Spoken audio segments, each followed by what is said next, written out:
Good morning students. स्वागत है आपका अपने YouTube channel excellent study point 2.0 पर। मैं कुलदीप सक्सेना आप सभी का तहे दिल से हार्दिक स्वागत करता हूं आपके अपने यूट्यूब अपने प्लेटफॉर्म पर। देखिए, आज हम आपके लिए एक और मॉडल पेपर क्लास 10th के लिए लेके आए हैं। बहुत ही अच्छा पेपर रहने वाला है। जो आपका बोर्ड प्रदर्शित पेपर आया है उसको हमें आज यहाँ पर सॉल्व कराने वाला हूँ। आप लोग अपने मित्रों में इसे अधिक से अधिक शेयर कर दीजिए, अपने मित्रों को जोड़िए। यदि आप चैनल पर नए हैं तो एक बार चैनल को सब्सक्राइब कर लीजिए और बेल आइकन को प्रेस कर लीजिए, जिससे आने वाली वीडियो का नोटिफिकेशन आपको सबसे पहले मिल सके। तो आइए देर न करते हुए शुरू करेंगे आज का ये मॉडल पेपर, जो आपका चौथा मॉडल पेपर रहने वाला है। इससे पहले हमने आपको 3 मॉडल पेपर्स कराए, जिसकी प्लेलिस्ट चैनल पर बनी हुई है। आप वहां जाकर उन प्रश्नों को देख सकते हैं, उन मॉडल पेपर्स की तैयारी कर सकते हैं। कैसे हैं आप सभी? उम्मीद करता हूं स्वस्थ होंगे, मस्त होंगे और अपनी पढ़ाई को सुचारू रूप से जारी रख रहे होंगे। तो आइए देर न करते हुए चलेंगे अपने पहले प्रश्न की ओर। देखिए, पहला सेक्शन जो आपका आता है MCQ टाइप क्वेश्चंस होते हैं, मल्टीपल टाइप क्वेश्चंस होते हैं। वहां पर हम बात करने वाले हैं इन प्रश्नों की। देखिए, प्रत्येक प्रश्न की चर्चा करेंगे, प्रत्येक प्रश्न को देखेंगे, अच्छी प्रकार से हम इस प्रश्न को सॉल्व करने वाले हैं। आइए तो देर न करते हुए शुरू करते हैं आज का पहला प्रश्न। देखिए, पहला प्रश्न क्या है, लिखा हुआ है किन्हीं दो संख्याओं का HCF 60 तथा किन्हीं दो संख्याओं का LCM जो है आपका 60 है। देखिए, LCM दिया गया आपको कितना, 60 दिया गया है। HCF आपको दिया गया है कितना, ये आपको 3 दिया गया है और एक नंबर आपको दिया गया है। एक नंबर दिया गया आपको कितना, 12 दिया गया है। तो आपसे कह रहा है कि हमें सेकंड नंबर बताइए। तो देखिए कंडीशन क्या होती है। देखिए, जो कंडीशन होती है LCM into HCF, LCM into HCF equal to first number multiply by second number. देखिए, तो यहाँ क्या हो जाएगा, हमें सेकंड नंबर निकालना है। तो सेकंड नंबर हो जाएगा LCM मल्टीप्लाई HCF अपॉन क्या हो जाएगा, ये आपका हो जाएगा क्या, फर्स्ट नंबर हो जाएगा। फर्स्ट नंबर हो जाएगा। देखिए रखेंगे तो यहाँ 60 मल्टीप्लाई 3 बटे कितना हो जाएगा, 12। इसे कैंसिल करिएगा आप 5 बार, तो आंसर आपका कौन सा बनेगा, 15। इस प्रश्न का सेकंड नंबर आपका होने वाला है। सेकंड नंबर जो आपका आएगा वो कितना आएगा, 15 आएगा। दूसरी संख्या जो है वो आपकी 15 रहने वाली है। किस ऑप्शन में है, तो देखिए बी ऑप्शन में ये रहने वाला है। तो इसका राइट आंसर जो होगा वो आपका बी ऑप्शन होगा। कौन सा ऑप्शन होगा, बी ऑप्शन होगा। आइए बात करते हैं अपने अगले प्रश्न पर। आपका अगला प्रश्न क्या है, प्रश्न नंबर 2 की बात करेंगे। लिखा हुआ है एक शून्योत्तर परमेय संख्या और एक अपरमेय संख्या का गुणनफल होता है। देखिए, एक परमेय संख्या और एक अपरमेय संख्या की आपसे बात की गई है। एक परमेय और एक अपरमेय की अगर बात करें तो देखिए, जब भी आप गुणा करते हैं एक परमेय और एक अपरमेय संख्या का, आप जब मल्टीप्लाई करते हैं या आप भाग करते हैं या आप किसी को जोड़ते हैं या आप वहां घटाते हैं, तो हर प्रत्येक कंडीशन में, जो प्रत्येक कंडीशन में आपका मान जो रहता है वो सदैव क्या रहता है, सदैव अपरमेय संख्या रहता है। सदैव क्या रहता है, अपरमेय संख्या रहता है। तो इस प्रश्न का राइट आंसर जो है वो आपका रहने वाला है सदैव अपरमेय संख्या। ऑप्शन नंबर बी आपका राइट होगा। ऑप्शन नंबर बी आपका राइट होगा। देखिए अगले प्रश्न की बात करेंगे। लिखा हुआ है रेखा युग्म समीकरण x + 2y - 5 = 0 और 4x + 8y - 20 = 0 के हल होंगे। देखिए, इस तरीके की कंडीशन की अगर हम बात करें, इस प्रकार के सवाल की अगर बात करें तो देखिए बहुत ही अच्छा प्रश्न होता है इस तरीके का, और आपके एग्जाम में बनने के प्रबल चांस रहते हैं इस प्रश्न के। देखिए बात करेंगे इस प्रश्न पर। देखिए आपको 2 समीकरण दिए गए हैं और आपको पूछा गया है कि इस समीकरण के हल कैसे हैं, हल क्या होंगे। तो देखिए x + 2y - 5 = 0 और आपको दूसरी कंडीशन दी है 4x + 8y - 20 = 0, ये दिया गया है। देखिए यहाँ पर पहले हम क्या करते हैं, इनके गुणांकों का एक अनुपात निकालते हैं। इनके गुणांकों का जो रेशियो होता है उसकी बात करेंगे। तो सबसे पहले मैं बात करने वाला हूं x के गुणांकों के रेशियो की। तो a1 बटे a2 हो जाएगा, ये आपका 1/4 कहलाएगा। उसके बाद बात करने वाला हूं b1 बटे b2 की। तो ये कितना हो जाएगा, 2/8 हो जाएगा, यानी 1/4 ही रहेगा। उसके बाद बात करूंगा c1 बटे c2 की। तो माइनस के 5 बटे माइनस का 20 यानी 1/4 रहेगा। तो देखिए यहाँ पर a1 बटे a2 बराबर b1 बटे b2 बराबर c1 बटे क्या है, c2 रहने वाला है। तो ये जब कंडीशन बनती है, जब भी किसी प्रश्न में ये कंडीशन बनती है तो उस समीकरण के अनेक हल होते हैं, अनेक सॉल्यूशन होते हैं। तो देखिए समीकरण के अनेक हल होंगे। कितने होंगे? अनेक हल होंगे, अनेक हल होंगे। तो इस प्रश्न का राइट आंसर क्या बनेगा? तो इस प्रश्न का राइट आंसर जो रहने वाला है आपका बी ऑप्शन रहने वाला है।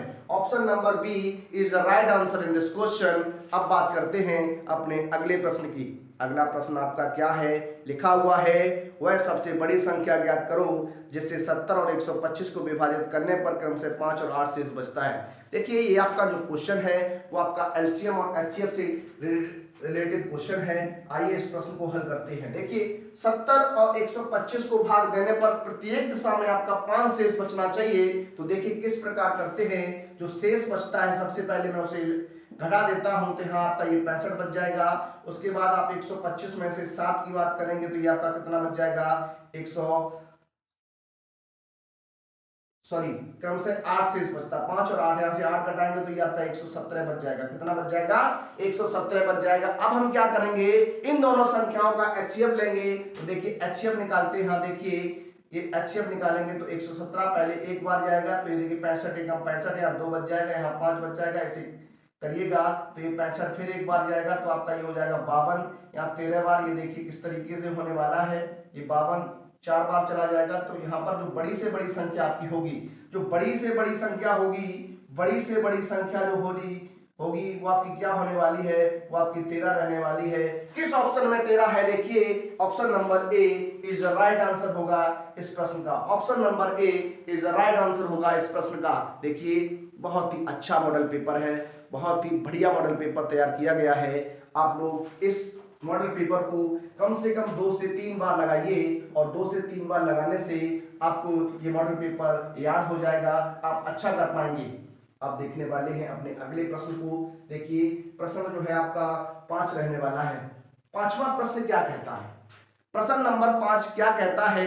देखिए लिखा हुआ है 3 के प्रथम 5 गुणजों का योग बताइए। 3 के प्रथम 5 गुणज, 3 के प्रथम 5 गुणज अगर बात करें 3 के प्रथम 5 गुणज की, तो आप जानते हैं 3 के जो प्रथम 5 गुणज रहने वाले हैं 3, 6, 9 और ये आपका हो जाएगा 12 और हो जाएगा 15।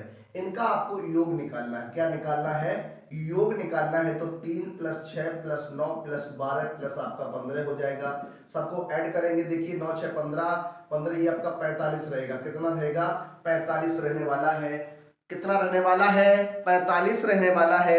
तो देखिए ऑप्शन नंबर ए इसका आंसर हो जाएगा। ऑप्शन नंबर ए इस प्रश्न का आंसर हो जाएगा।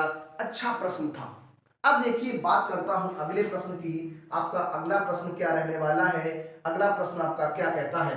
देखिए अगले प्रश्न की अगर हम बात करें, अगले प्रश्न की चर्चा करें तो देखिए प्रश्न नंबर आपका ये 6 रहने वाला है। प्रश्न नंबर आपका 6 रहने वाला है।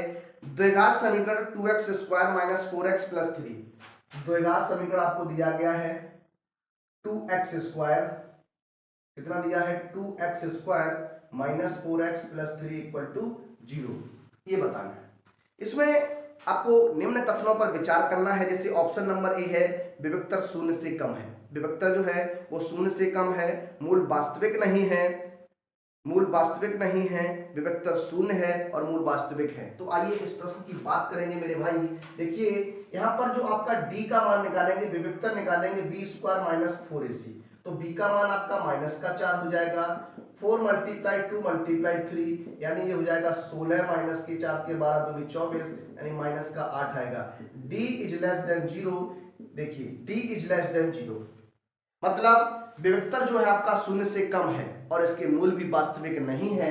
यानी मैं आंसर की अगर बात करूं तो इसका जो आंसर रहना चाहिए वो आपका रहना चाहिए ए एंड बी दोनों। ए एंड बी दोनों इसका आंसर होगा। ए एंड बी दोनों इसका आंसर होगा। तो आइए अगले प्रश्न की ओर बढ़ते हैं। प्रश्न नंबर आपका 7वां क्या रहने वाला है? प्रश्न नंबर 7 आपका क्या कहता है? देखिए लिखा हुआ है AOBC एक आयत है जिसके शीर्ष A 0,3, O 0,3 और B 5,0 है। इसका विकर्ण निकालिए। देखिए बात करने वाले हैं इसके विकर्ण की। तो देखिए विकर्ण इस तरीके से बनेगा AOBC, ये आपका विकर्ण कहलाएगा। ये आपका कोऑर्डिनेट दिया है 0,3, ये भी यहाँ पर भी 0,3 दिया है, यहाँ पर आपका कितना है 0,5 रहने वाला है, सॉरी यहाँ 5,0 रहने वाला है, ये आपका 5,0 है। देखिए बिगड़ की बात करेंगे तो देखिए यहाँ पर इन कंडीशंस में कोई एक कंडीशन नहीं हो सकती, क्योंकि यहाँ 0,3 है, ये 0,3 है, ये नहीं होगा। यहाँ पर आप कुछ भी कर सकते हैं, यहाँ पे ये 3,0 होना चाहिए, 3,0 होना चाहिए। तो हमें बिगड़ की बात करनी है, तो बिगड़ को आप जानते हैं डायगोनल्स कहते हैं। बिगड़ आपका ए बी क्या हो जाएगा, under root x2 minus x1 का whole square plus y2 minus y1 का होल स्क्वायर हो जाएगा। यहाँ आप रख देंगे। देखिए x2 की बात करेंगे 5 माइनस 0 का वर्ग हो जाएगा प्लस y2 0 माइनस 3 का वर्ग हो जाएगा। देखिए सॉल्व करेंगे तो ये आपका 5 का वर्ग 25 होता है, 3 का वर्ग कितना होता है 9 होता है, अंडर रूट 34 इसका रहेगा, अंडर रूट 34 मात्रक रहेगा। तो देखिए किस ऑप्शन में है, option number D is the right answer, D is the right answer in this question. देखिए आप लोग इस वीडियो को अधिक से अधिक शेयर कर दीजिए अपने मित्रों में। एक मॉडल पेपर आपके सामने और लेके आऊंगा, वो आपका 5वां मॉडल पेपर रहेगा। ये मॉडल पेपर आपको 18 तारीख को मिलने वाला है। 18 तारीख को आपको ये मॉडल पेपर मिलेगा, एग्जाम से पहले आपका ये मॉडल पेपर रहेगा। उसके बाद हम एक मैराथन क्लास लेके आएंगे आपके लिए, लगभग 2 से 2.5 घंटे की क्लास होने वाली है वो। देखिए बहुत ही अच्छे कंटेंट को लेकर आऊंगा, उसमें भी जो मोस्ट इंपोर्टेंट क्वेश्चंस आपके बन सकते हैं परीक्षा की दृष्टि से, उन पर बात करेंगे। अभी आप इन मॉडल पेपर्स को लगातार अपने मित्रों में शेयर करिए, देखते रहिए और अपने मित्रों को जोड़िए। कंटेंट बहुत ही अच्छा है और बहुत ही बढ़िया प्रश्न को लेके आया हूँ। अच्छे प्रश्न रहने वाले इस मॉडल पेपर में भी। इससे पहले भी हमने आपको 3 मॉडल पेपर कराए, जो महत्वपूर्ण क्वेश्चंस बन सकते थे हमने उन मॉडल पेपर्स में रखे थे। आइए अब आगे बात करेंगे अपने अगले प्रश्न पर। प्रश्न नंबर आपका 8 रहने वाला है। प्रश्न नंबर 8 आपका क्या कह रहा है, आइए देखते हैं प्रश्न नंबर 8 पर। देखिए प्रश्न नंबर 8 की बात करते हैं तो लिखा हुआ है, यदि समीकरण लिखा है आपके पास एक्स स्क्वायर प्लस के एक्स माइनस 5/4 बराबर 0 का एक मूल 1/2 है, तो के का मान बताइए। आपको क्या करना है, इसमें x की जगह आपको 1/2 रख देना है। 1/2 रख देना है तो देखिए 1/2 पे पावर 2 हो जाएगी प्लस के मल्टीप्लाई 1/2 माइनस 5/4 इक्वल टू 0। या वर्क करेंगे तो 1/4 हो जाएगा प्लस यहाँ k/2 माइनस के 5/4 इक्वल टू 0 हो जाएगा। देखिए यहाँ इन्हें सॉल्व करेंगे तो 1 में से आप 5 घटाएंगे तो यहाँ बच जाएगा कितना 4/4 इक्वल टू 0। इसे कैंसिल करेंगे 1 से तो k/2 पक्षांतर करेंगे तो 1, k बराबर आपका 2 रहने वाला है, k बराबर आपका 2 आने वाला है। तो option number A is the right answer होगा, option number A is the right answer. प्रश्न 9 की बात करते हैं, प्रश्न नंबर 9 की बात करते हैं। 9वां प्रश्न क्या रहने वाला है, लिखा हुआ है दो समरूप त्रिभुज होते हैं। दो समरूप होते हैं, कोई दो आकृति, यहाँ पे वर्ग हो सकते हैं, त्रिभुज हो सकते हैं, कोई भी दो आकृति समरूप कब होंगी।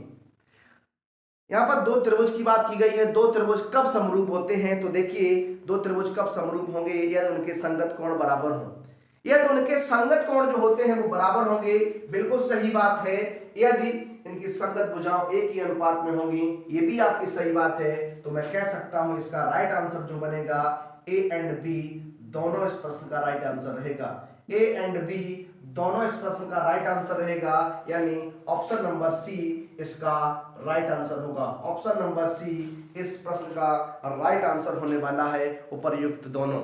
अब बात करेंगे अपने बहुत ही बढ़िया प्रश्न की, बहुत ही अच्छा प्रश्न है प्रश्न नंबर 10। प्रश्न नंबर 10 क्या है, आइए उस पर बात करते हैं। देखिए लिखा है एक समकोण त्रिभुज है, आप एक समकोण त्रिभुज की रचना करेंगे तो देखिए एक समकोण त्रिभुज आपका हो गया ए सी बी, यहाँ पर बी समकोण सी समकोण दिया गया है आपको।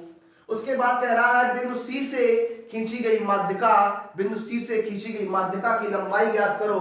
तो देखिए बिंदु सी से इस तरीके से माध्यिका डाल लेंगे, ये आपका बिंदु डी हो जाएगा। और आपको दिया गया है AC बराबर आपका 3 सेंटीमीटर है और BC बराबर आपका कितना है 4 सेंटीमीटर रहने वाला है। देखिए पहले हम बात करेंगे समकोण त्रिभुज की। समकोण त्रिभुज ACB में पाइथागोरस से बात करेंगे तो आप AB का वर्ग बराबर हो जाएगा AC का वर्ग प्लस BC का वर्ग, ये हो जाएगा आपका 3 का वर्ग प्लस 4 का वर्ग, ये 9 प्लस 16 हो जाएगा, ये टोटल मिला के 25 हो जाएगा। AB स्क्वायर बराबर 25, तो AB बराबर आपका 5 सेंटीमीटर रहने वाला है। देखिए ये 5 सेंटीमीटर है, तो हम कह सकते हैं AD बराबर जो BD होगा वो आपका 2.5 सेंटीमीटर हो जाएगा।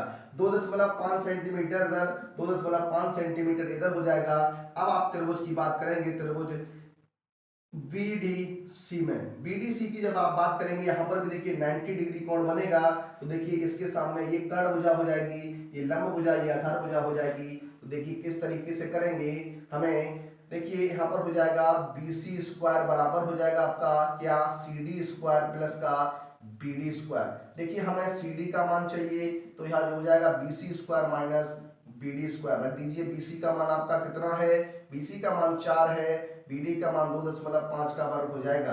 देखिए 16 हो जाएगा, माइनस का यहाँ 6.25 हो जाएगा, इसे घटा लीजिएगा तो 75.9 बचेगा। देखिए ये CD स्क्वायर हो गया, या हम कहें CD बराबर हो जाएगा √9.75। ये समथिंग रहने वाला है 3.5 सेंटीमीटर के, 3.5 सेंटीमीटर की। इसलिए इस प्रश्न का राइट आंसर जो बनेगा वो आपका C ऑप्शन होने वाला है। देखिए इस प्रश्न का राइट आंसर इसमें ऑप्शन में नहीं है सही से, तो मैं मान के चलता हूं जब आप वर्गमूल निकालेंगे तो समथिंग लगभग वही आने वाला है, 3.2 या 3.4 के आएगा। इसे आप 3.5 ले सकते हैं या फिर 3.3 सेंटीमीटर ले सकते हैं। ये दो आंसर आपके हो सकते हैं इस प्रश्न की। आइए हम बात करेंगे अब अपने अगले 10 प्रश्नों की।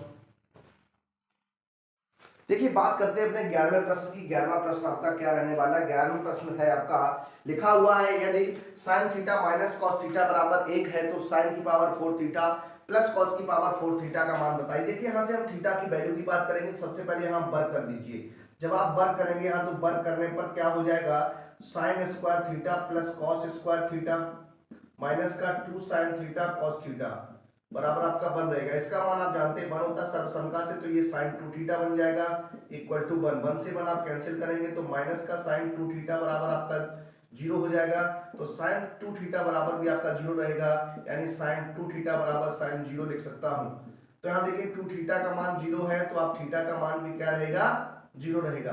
अब आप देखिए sin की पावर 4 थीटा प्लस cos की पावर 4 थीटा का मान आपको पूछ रहा है, तो यहाँ हो जाएगा sin 0 की पावर 4 प्लस cos 0 की पावर 4 हो जाएगा। तो देखिए यहाँ 0 प्लस 1 की पावर 4 यानी 0 प्लस 1 हो जाएगा, यानी आपका आंसर 1 रहेगा। इस प्रश्न का जो राइट आंसर रहने वाला है वो आपका ए रहने वाला है। राइट आंसर आपका ए रहने वाला है। अब हम बात करने वाले हैं अपने अगले प्रश्न की। प्रश्न नंबर 12। प्रश्न नंबर 12 लिखा हुआ है sin 2a बराबर 2 sin a है। sin 2a बराबर 2 sin a है, तो आपको क्या करना है, आपको मान निकालना है। किसका मान निकालना है, आपको थीटा की वैल्यू पता करनी है। थीटा का मान इसमें क्या, देखिए ऑप्शन से हम चेक करेंगे। इस प्रश्न को ऑप्शन से चेक करिए और आप मान रख दीजिए। ऑप्शन से चेक करिए और आप मान रख दीजिए। दूसरी कंडीशन आपकी क्या हो सकती है, देखिए यहाँ पर हम sin 2a का फार्मूला लगाएंगे, 2 sin a cos a हो सकता है इक्वल टू में 2 sin a हो सकता है। 2 sin a से 2 sin a कैंसिल हो जाएगा। cos a बराबर आपका कितना हो जाएगा, 1 हो जाएगा। cos a बराबर आपका हो जाएगा cos 0 का, यानी a बराबर आपका 0 रहेगा, यानी थीटा का मान 0। Option number A is the right answer. Option number A is the right answer. देखिए अब हम बात करने वाले हैं अपने अगले प्रश्न की। आपका अगला प्रश्न क्या रहने वाला है, आइए उस प्रश्न पर भी बात करेंगे। देखिए बहुत ही अच्छे प्रश्न इसमें लिए गए हैं। आप लोग लगातार इस वीडियो को देखिए और अपनी तैयारी को सुचारू रूप से जारी रखिए। बात करता हूं 13वें प्रश्न की। 13वां प्रश्न क्या है, देखिए लिखा हुआ है यदि 4 tan थीटा इक्वल टू आपका 3 है तो निम्नलिखित का मान बताओ। देखिए यहां से हम tan थीटा की बात करेंगे तो आप जानते हैं 3/4 हो जाएगा। उसके बाद 4 sin थीटा माइनस का 4 sin थीटा माइनस का cos थीटा बटे 4 sin theta plus cos theta, इसका मान चाहिए। देखिए क्या करने वाले आप, यहाँ पर आप tan बनाने की कोशिश करेंगे तो देखिए हम क्या करते हैं, यहाँ से cos कॉमन लेंगे। तो जब आप cos कॉमन लेंगे या इसमें cos का भाग करेंगे तो 4 sin थीटा बटे यहाँ आपका हो जाएगा cos थीटा और माइनस का 1। यहाँ देखिए नीचे हाथ से भी बात करेंगे तो यहाँ भी हो जाएगा 4 sin थीटा बटे cos थीटा प्लस 1। इस तरीके से कैंसिल हो जाएगा। देखिए 4 tan थीटा बन जाएगा यहाँ -1, यहाँ 4 tan थीटा +1 हो जाएगा। मान रख दीजिए tan का, तो 4 मल्टीप्लाई 3/4 -1, 4 मल्टीप्लाई 3/4 +1। देखिए 4 से 4 कैंसिल हो जाएगा, ये आपका हो जाएगा 3 - 1/3 +1 यानी 2/4 आंसर बनेगा 1/2। 1/2 आंसर होगा, ये आपका सी ऑप्शन रहने वाला है। Option number C is the right answer. अगला प्रश्न, प्रश्न नंबर 14। प्रश्न नंबर 14 क्या है, यदि लिखा है sec a + tan a, sec a + tan a और 1 - sin a का मान होगा। देखिए इस sec को 1/cos में आप कन्वर्ट कर दीजिए और sin को cos को sin/cos में कन्वर्ट कर दीजिए और यहाँ हो जाएगा 1 - sin a। यहाँ देखिए एलसीएम निकालेंगे तो आपका cos से होगा, यहाँ हो जाएगा 1 + sin a और ये 1 - sin a। अब आपको क्या करना है, यहाँ देखिए दोनों का गुणा कराएंगे तो 1 - sin² a बटे हो जाएगा आपका cos a। ये देखिए 1 - sin² एक सर्वसमता से cos² a लिख सकता हूँ, तो ये cos² a upon cos a cancel हो जाएगा, तो आपका आंसर बनेगा cos a। देखिए किस ऑप्शन में है, option number D. Option number D इस प्रश्न का राइट आंसर रहेगा, ऑप्शन नंबर डी। अब हम बात करने वाले अपने अगले प्रश्न पर। आइए प्रश्न नंबर 15 की बात करते हैं। प्रश्न नंबर 15 देखिए प्रश्न नंबर 15 क्या है, 15वां प्रश्न लिखा है यदि त्रिज्या 7 सेंटीमीटर, आर का मान आपको 7 सेंटीमीटर दिया गया है, एक वृत्त के एक त्रिज्यखंड का कोण थीटा का मान आपको 60 अंश दिया गया है, तो कह रहा है त्रिज्यखंड का क्षेत्रफल। तो देखिए त्रिज्यखंड का क्षेत्रफल चाहिए आपसे, तो देखिए त्रिज्यखंड का क्षेत्रफल πr² थीटा बटे आपका होता है 360 अंश। पाई का मान 22/7 मल्टीप्लाई 7 मल्टीप्लाई 7 मल्टीप्लाई 60 अंश बटे 360 हो जाएगा। 60 से काटेंगे 6 बार, 7 से 7 बार, ये 2 से कट जाएगा, 2 3 6, ये 11 बार, तो आंसर बनेगा 77/3 सेंटीमीटर स्क्वायर। ये आंसर रहेगा, ऑप्शन नंबर बी रहने वाला है, ऑप्शन नंबर बी रहने वाला है। बात करते हैं अपने 16वें प्रश्न की। 16वां प्रश्न क्या है, बहुत ही अच्छा प्रश्न। एक सुराही निम्नलिखित का संयोजन है। एक सुराही है, वो किस प्रकार का संयोजन है। ऑप्शन ए में लिखा एक गोला एवं एक बेलन, एक अर्धगोला और एक बेलन, दो अर्धगोले और एक बेलन और एक शंख का। देखिए इस प्रश्न का जो राइट आंसर होगा वो आपका ऑप्शन नंबर ए होगा। ऑप्शन नंबर ए होगा, एक गोला तथा एक बेलन इस प्रकार का संयोजन होता है। सुराही जो होती है वो आपका एक गोले के टाइप की होती है, नीचे से ऊपर उसके जो उसका मुंह होता है वो उसका बेलनाकार होता है। अब बात कर लेंगे अपने अगले प्रश्न, प्रश्न नंबर 17 की। प्रश्न नंबर 17 क्या है, देखिए लिखा हुआ है 1 से 10 तक की धनात्मक विषम संख्याओं का समांतर माध्य होगा। देखिए समांतर माध्य की बात करेंगे, वो भी आपके 1 से 10 तक की विषम संख्याओं की बात करिए, 1 3 5 7 9 अपॉन कितना हो जाएगा 5 हो जाएगा। देखिए ऐड करेंगे 10 10 10 20 5 25 25 बटे 5 हो जाएगा, तो आंसर आपका कितना रहेगा 5 रहेगा। कितना रहेगा, 1 से 10 तक की धनात्मक विषम संख्याओं का माध्य ज्ञात कीजिए, यही पता करना था आपको। तो 1 से 10 तक की संख्याओं का जो माध्य रहने वाला है वो आपका कितना रहेगा 5 रहेगा। ऑप्शन नंबर डी इस प्रश्न का राइट आंसर होगा। ऑप्शन नंबर डी इस प्रश्न का राइट आंसर होगा। अब हम बात करने वाले हैं अपने अगले प्रश्न की। प्रश्न नंबर आपका 18 क्या रहेगा। प्रश्न नंबर 18 की बात करेंगे तो देखिए प्रश्न नंबर 18 क्या कहता है, माध्यिका से क्वेश्चन है और बहुत ही अच्छा प्रश्न है। प्रश्न नंबर 18 है, आपके पास संख्याएं दी गई हैं 13 15 16 17 19 और 20 की माध्यिका क्या होगी। देखिए तो पहले क्या करते हैं, इनको आरोही क्रम में लिखते हैं। देखिए आरोही क्रम इनका क्या बनने वाला है, देखिए जो संख्याएं दी गई हैं वो आपको ऑलरेडी आरोही क्रम में दी गई हैं, 13 15 16 17 19 और आपकी क्या है 20। देखिए टोटल नंबर कितने हैं 2 4 6। अगर आपको माध्यिका निकालनी है तो देखिए माध्यिका निकालने के लिए फॉर्मूला होता है 1/2। देखिए 2 नंबर आप आगे से छोड़ दीजिए, 2 आप यहां से छोड़ेंगे तो 16 प्लस आपका कितना हो जाएगा 17। यहाँ 1/2 मल्टीप्लाई कितना हो जाएगा 33 हो जाएगा। जब आप इसे सॉल्व करेंगे तो आपका आएगा 16.5 इस प्रश्न का राइट आंसर होगा। 16.5 इस प्रश्न का राइट आंसर होगा। सी ऑप्शन सही रहने वाला है। देखिए जब भी पदों की संख्या आपकी क्या होती है, सम होती है। तो आप बराबर संख्या छोड़ दीजिए, पीछे से जितने अंक छोड़ेंगे उतने अंक आगे छोड़ देंगे। जो बीच की दो नंबर होते हैं उनका हम योग करके उनका आधा कर देते तो हमें माध्यिका पता चल जाती है। अगर पदों की संख्या विषम होगी तो आप पीछे से छोड़ दीजिए बराबर, आगे से समान समान संख्या छोड़ेंगे, जो बीच में एक नंबर बचेगा वही आपकी क्या होती है, माध्यिका होती है। अब बात करने वाले 19वें प्रश्न पर। लिखा हुआ है कुछ प्रेक्षणों का माध्य आपको दिया गया है कितना, 27 दिया गया है। बहुलक आपको कितना दिया गया है, बहुलक आपको दिया गया है 45। तो माध्यिका बतानी है। देखिए माध्यिका आपको निकालनी है तो इसका जस्ट फॉर्मूला क्या होता है, इसका फॉर्मूला होगा बहुलक प्लस 2 गुणा माध्य बटे में आपका 3 हो जाएगा। ये हो जाएगा 45 प्लस का 2 गुणा 27 बटे में आपका कितना 3। 45 प्लस कितना 27 दूनी 54 बटे में कितना हो जाएगा 3। 5 4 9, 5 4 9 बटे 3, यानी आंसर आपका कितना रहेगा 33 आंसर रहेगा। ऑप्शन नंबर बी इस प्रश्न का राइट आंसर होगा। देखिए ऑप्शन नंबर बी इस प्रश्न का राइट आंसर होगा। देखते हैं अपने अंतिम प्रश्न को। आपका अंतिम प्रश्न क्या रहने वाला है इस सीरीज का।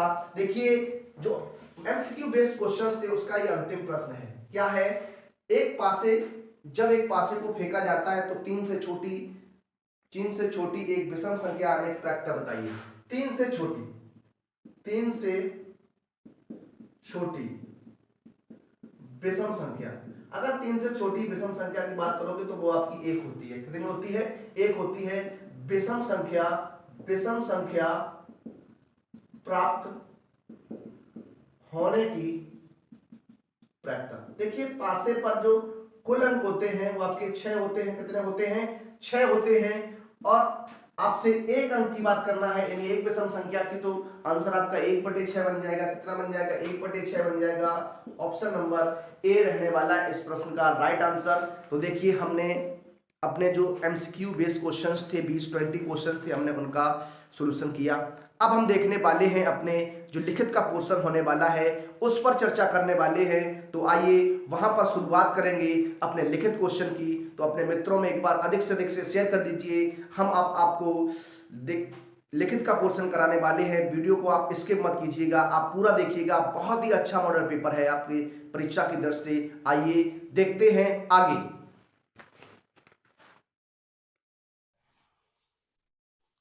आइए शुरू करते हैं अपने अगले प्रश्नों को। अभी तक हमने आपको जो OMR बेस्ड 20 क्वेश्चंस आते हैं उन पर चर्चा की। अब हम देखने वाले अपने लिखित पोर्शन की, जो हमारा रहने वाला है 50 मार्क्स का। तो देखिए 50 मार्क्स के पेपर्स में जो भी आपका 70 नंबर का पेपर होता है उसमें आप जानते हैं 20 नंबर के जो है आपके OMR बेस्ड क्वेश्चंस आते हैं, मल्टीप्लाई चॉइस क्वेश्चन आते हैं। अब हम बात करने वाले हैं जो हमारा लिखित का पोर्शन होता है वहां पर किस तरीके के प्रश्न हैं। बहुत ही अच्छे प्रश्न हैं। ये बोर्ड प्रदर्शित पेपर मैं आपको सॉल्व करा रहा हूं। हमारा ये मॉडल पेपर नंबर 4 रहने वाला है। देखिए बहुत ही अच्छे कंटेंट को लेकर आया हूं। इससे पहले हमने आपको 3 मॉडल पेपर करा दिए थे जिसकी प्लेलिस्ट आपकी बनी हुई है। आप वहां जाकर उन मॉडल पेपर्स को देख सकते हैं और अपनी तैयारी को मजबूत कर सकते हैं। आप सभी इस चैनल को प्लीज सब्सक्राइब कर लीजिए। वीडियो अगर आपको पसंद आता है, कंटेंट आपको अच्छा लगता है तो अपने मित्रों में शेयर कीजिए और वीडियो को लाइक भी कीजिए। हम देखते हैं अपने अगले कुछ महत्वपूर्ण प्रश्नों को। अगले जो सेक्शंस हमारा रहने वाला है लिखित पोर्शन का, खंड वा से हम शुरुआत करने वाले हैं और बहुत ही अच्छे प्रश्न यहां पर भी मैं लेके आया हूं। जो बोर्ड प्रदर्शित पेपर है उसको मैं सॉल्व करा रहा हूं आपको और बहुत ही अच्छा पेपर आया हुआ है। आइए शुरू करते हैं अपने उन पोर्शंस को। देखिए सबसे पहली हेडिंग है सभी प्रश्न आपको हल करने हैं। इस हेडिंग में आपको 6 क्वेश्चंस दिए जाएंगे और 6 के 6 क्वेश्चंस आपको सॉल्व करने होंगे। प्रत्येक क्वेश्चन आपका जो है वो आपका 2 नंबर का रहने वाला है। इस पहली हेडिंग से आपको 12 नंबर कंप्लीट होने वाले हैं। देखिए हमने आपके सामने 2 प्रश्न लिखे हुए हैं और दोनों प्रश्न जो है बहुत ही अच्छे प्रश्न रहने वाले हैं। लिखा हुआ है पहला प्रश्न, स्पष्ट कीजिए कि 3 गुणा 5 गुणा 7 प्लस 7 एक अभाज्य संख्या है या नहीं। देखिए अभाज्य संख्या के बारे में आपसे बात करना चाहूंगा। सबसे पहले आपको पता होना चाहिए कि अभाज्य संख्या होती क्या है। देखिए अभाज्य संख्या उस अभाज्य संख्या को कहते हैं जिसके सिर्फ और सिर्फ 2 गुणनखंड होते हैं। अभाज्य संख्या वह संख्या होती है जिसके सिर्फ और सिर्फ 2 गुणनखंड होते हैं। नंबर फर्स्ट कंडीशन क्या होती है, वह 1 से पूर्णतः विभाजित होती है। वह 1 से पूर्णतः विभाजित होती है और आप जानते हैं, आप कहेंगे कि 1 से तो सभी संख्याएं पूर्णतः विभाजित होती है। हाँ, ये बात सही है कि 1 से सभी के सभी नंबर पूर्णतः विभाजित होते हैं, लेकिन जो अभाज्य नंबर है वह 1 से विभाजित होगी और स्वयं से विभाजित होगी। किससे विभाजित होगी? स्वयं से विभाजित होगी। तो आइए इस प्रश्न पर चर्चा करते हैं। देखिए किस तरीके से बात बनने वाली है। इस प्रश्न में हम आपसे बात करने वाले हैं, देखिए यहां अभाज्य नहीं, यहां पर आपका भाज्य होना चाहिए। क्या होना चाहिए? भाज्य होना चाहिए, भाज्य नंबर होना चाहिए। भाज्य संख्याएं क्या होंगी? अब तो भाज्य संख्याएं होती हैं जिन संख्याओं के 2 से अधिक गुणनखंड होते हैं, 2 से अधिक फैक्टर होते हैं, उन संख्याओं को हम भाज्य संख्याएं कहते हैं। अभाज्य संख्या के बारे में हमने आपको बताया, क्या सिर्फ 2 गुणनखंड होंगे, ओनली फॉर 2 फैक्टर्स होंगे उस नंबर के, तो आप जान सकते हैं नंबर के जो फैक्टर होंगे यानी 1 से कटेगी संख्या और वह स्वयं से कटेगी, उस संख्या को हम अभाज्य संख्या कहते हैं। भाज्य संख्या के बारे में जिसके 2 से अधिक गुणनखंड होंगे वह आपकी भाज्य संख्या होती है। इस प्रश्न को हल करने का प्रयास करते हैं। देखिए आपके सामने एक संख्या है, इस संख्या को फैक्टराइज लिखा गया है, 3 गुणा 5 गुणा 7 प्लस 7 हो जाएगा। देखिए क्या करने वाले हैं, यहां पर आप क्या करेंगे, इसमें से आप कॉमन ले सकते हैं, 7 कॉमन मिल जाएगा तो बच जाएगा 3 गुणा 5 प्लस 1। अब यहाँ ये 7 रहेगा, ये 5 तियां 15, 5 तियां 15 और एक आपका 16 हो जाएगा। फैक्टर करके देखेंगे तो देखिए ये 2 गुणा 2 गुणा 2 गुणा 2 हो जाएगा। देखिए 2 दूनी 4 दूनी 8 दूनी 16, 16 गुणा 7। देखिए अब आपको दिख रहा है इस संख्या के 2 से अधिक गुणनखंड है, 2 से अधिक गुणनखंड है, अतः हम कह सकते हैं अतः संख्या भाज्य संख्या है। क्या है? भाज्य संख्या है। बहुत ही अच्छा प्रश्न है। एक प्रश्न इस प्रकार के बनने के चांस इस बार प्रबल रहेंगे और बहुत ही अच्छा प्रश्न आपका रहने वाला है। अगला प्रश्न लिखा हुआ है, ट्रिग्नोमेट्री से यह प्रश्न लिया गया है। देखिए इस प्रश्न को लगाने के 2 नियम होते हैं। 2 नियम क्या हैं? आप पाइथागोरस प्रमेय लगाकर यहां से आप एक भुजा निकालेंगे, उसमें साइन कॉस का मान निकाल के रख देंगे, तब भी आपका आंसर बन जाता है। एक कंडीशन क्या हो जाती है, सर्वसमता का प्रयोग करके भी हम इस प्रश्न का आंसर इजीली निकाल सकते हैं। तो आइए इस प्रश्न को हम सॉल्व करते हैं, सर्वसमता का प्रयोग करेंगे इसमें। देखिए किस तरीके से बनेगा। cot थीटा का मान आपको 7/8 दिया गया है। cot थीटा का जो मान है वो आपको 7/8 दिया गया है और हमसे कह रहा है क्या कि हमें 1 plus sine theta 1 plus sine theta 1 minus sine theta upon 1 plus cos theta और 1 माइनस कॉस थीटा, इसका मान चाहिए। तो देखिए आप अंश का गुणा अंश में करेंगे तो 1 प्लस साइन थीटा और 1 माइनस साइन थीटा का जब आप गुणा कराएंगे तो देखिए क्या बन जाएगा, ये 1 माइनस साइन स्क्वायर थीटा बन जाएगा। बन जाएगा कि नहीं बन जाएगा? आप कहेंगे बन जाएगा। क्यों बन जाएगा? क्यों यहाँ a प्लस बी है, यहाँ a माइनस बी है। आप जानते हैं a square minus B square formula होता है। यहां गुणा आप अंश का हर में कराएंगे तो ये हो जाएगा 1 माइनस कॉस स्क्वायर थीटा हो जाएगा। अब आप सर्वसमता से जानते हैं, आप सबने सर्वसमता पढ़ी है, sine square theta plus cos square theta जो होता है वो आपका 1 होता है। जब आप 1 माइनस साइन स्क्वायर थीटा के बारे में सोचेंगे तो आपका कॉस स्क्वायर बन जाएगा। क्या बन जाएगा? कॉस स्क्वायर थीटा बन जाएगा। जब आप 1 माइनस कॉस स्क्वायर थीटा के बारे में सोचेंगे तो आपका साइन स्क्वायर थीटा बन जाएगा। अब आप जानते हैं कॉस थीटा बटे साइन थीटा, जो कॉस थीटा बटे साइन थीटा होता है वो आपका कॉट थीटा होता है। क्या होता है? कॉट थीटा होता है। तो ये कॉट स्क्वायर थीटा बन जाएगा। देखिए कॉट का मान आपको दिया गया है 7/8, इस पर आप वर्ग लगा देंगे, इसका वर्ग करेंगे तो आंसर बनेगा 7 का वर्ग 49 हो जाएगा, 8 का वर्ग 64 हो जाएगा। ये इस प्रश्न का आपका रहने वाला है राइट आंसर। देखिए अच्छे प्रश्न हैं और बहुत ही अच्छे प्रश्नों का संग्रह इस मॉडल पेपर में दिया गया है, रखा गया है। अब हम देखते हैं इस हेडिंग के अपने कुछ और महत्वपूर्ण प्रश्नों को। आइए उन प्रश्नों को हल करते हैं। देखिए आपका अगला प्रश्न क्या है। अगला प्रश्न लिखा हुआ है, 2 घनों जिनमें से प्रत्येक का आयतन 64 सेंटीमीटर क्यूब है के संलग्न फलकों को मिलाकर एक ठोस बनाया गया है, इससे बने घनाभ का पृष्ठीय क्षेत्रफल ज्ञात कीजिए। देखिए बहुत ही सिंपल सा क्वेश्चन है। आपके पास दो घन हैं, मैं बात करता हूं थोड़ा इस तरीके से आप सोचने वाले हैं। इस तरीके से दो घनों को मिलाकर रखा गया है, इनमें प्रत्येक का आयतन आपका 64 सेंटीमीटर क्यूब है। देखिए ये चित्र कोई विशेष तौर पर नहीं है, आप इसके बारे में अधिक नहीं सोचेंगे।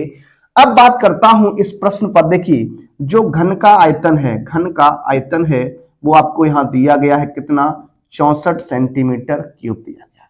अब आप जानते हैं जो घन का आयतन होता है वो आपका भुजा क्यूब होता है।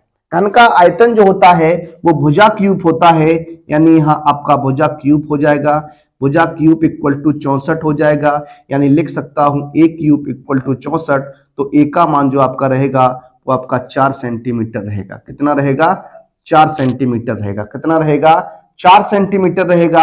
आप जानते हैं घन की प्रत्येक भुजा जो होती है वो बराबर होती है। कितनी होती है, बराबर होती है। तो मैं बात करता हूं घनाभ के लिए। किसके लिए, घनाभ के लिए। आप घनाभ के लिए अगर बात करने वाले हैं तो देखिए घनाभ के लिए क्या हो जाएगा, यहां लंबाई की बात करते हैं तो लंबाई L बराबर आपका हो जाएगा a प्लस ए, यहां पर a प्लस ए हो जाएगा, यानी 4 प्लस 4 इक्वल टू आपका 8 सेंटीमीटर हो जाएगा। बर्थ आप करेंगे, चौड़ाई की बात करेंगे तो देखिए चौड़ाई भी आपकी कोई दिक्कत नहीं है, चौड़ाई तो आपकी वही रहेगी, यानी 4 सेंटीमीटर रहने वाली है। और ऊंचाई की आप बात करेंगे तो ऊंचाई जो आपकी है वो आपकी h रहेगी, यानी ये भी आपकी कितनी रहेगी, 4 सेंटीमीटर रहेगी। अब आपसे पूछ रहा है घनाभ का पृष्ठीय क्षेत्रफल। घनाभ का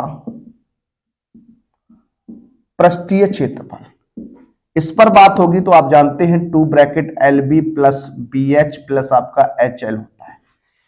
2 bracket L B plus B H plus H L होता है। आप यहां मान रखेंगे तो देखिए 2 ब्रैकेट, लंबाई जो है आपकी 8 सेंटीमीटर, तो 8 गुणा 4 हो जाएगा प्लस 4 गुणा 4 हो जाएगा प्लस 4 गुणा 8 हो जाएगा। इस तरीके से आप रखेंगे वैल्यू को।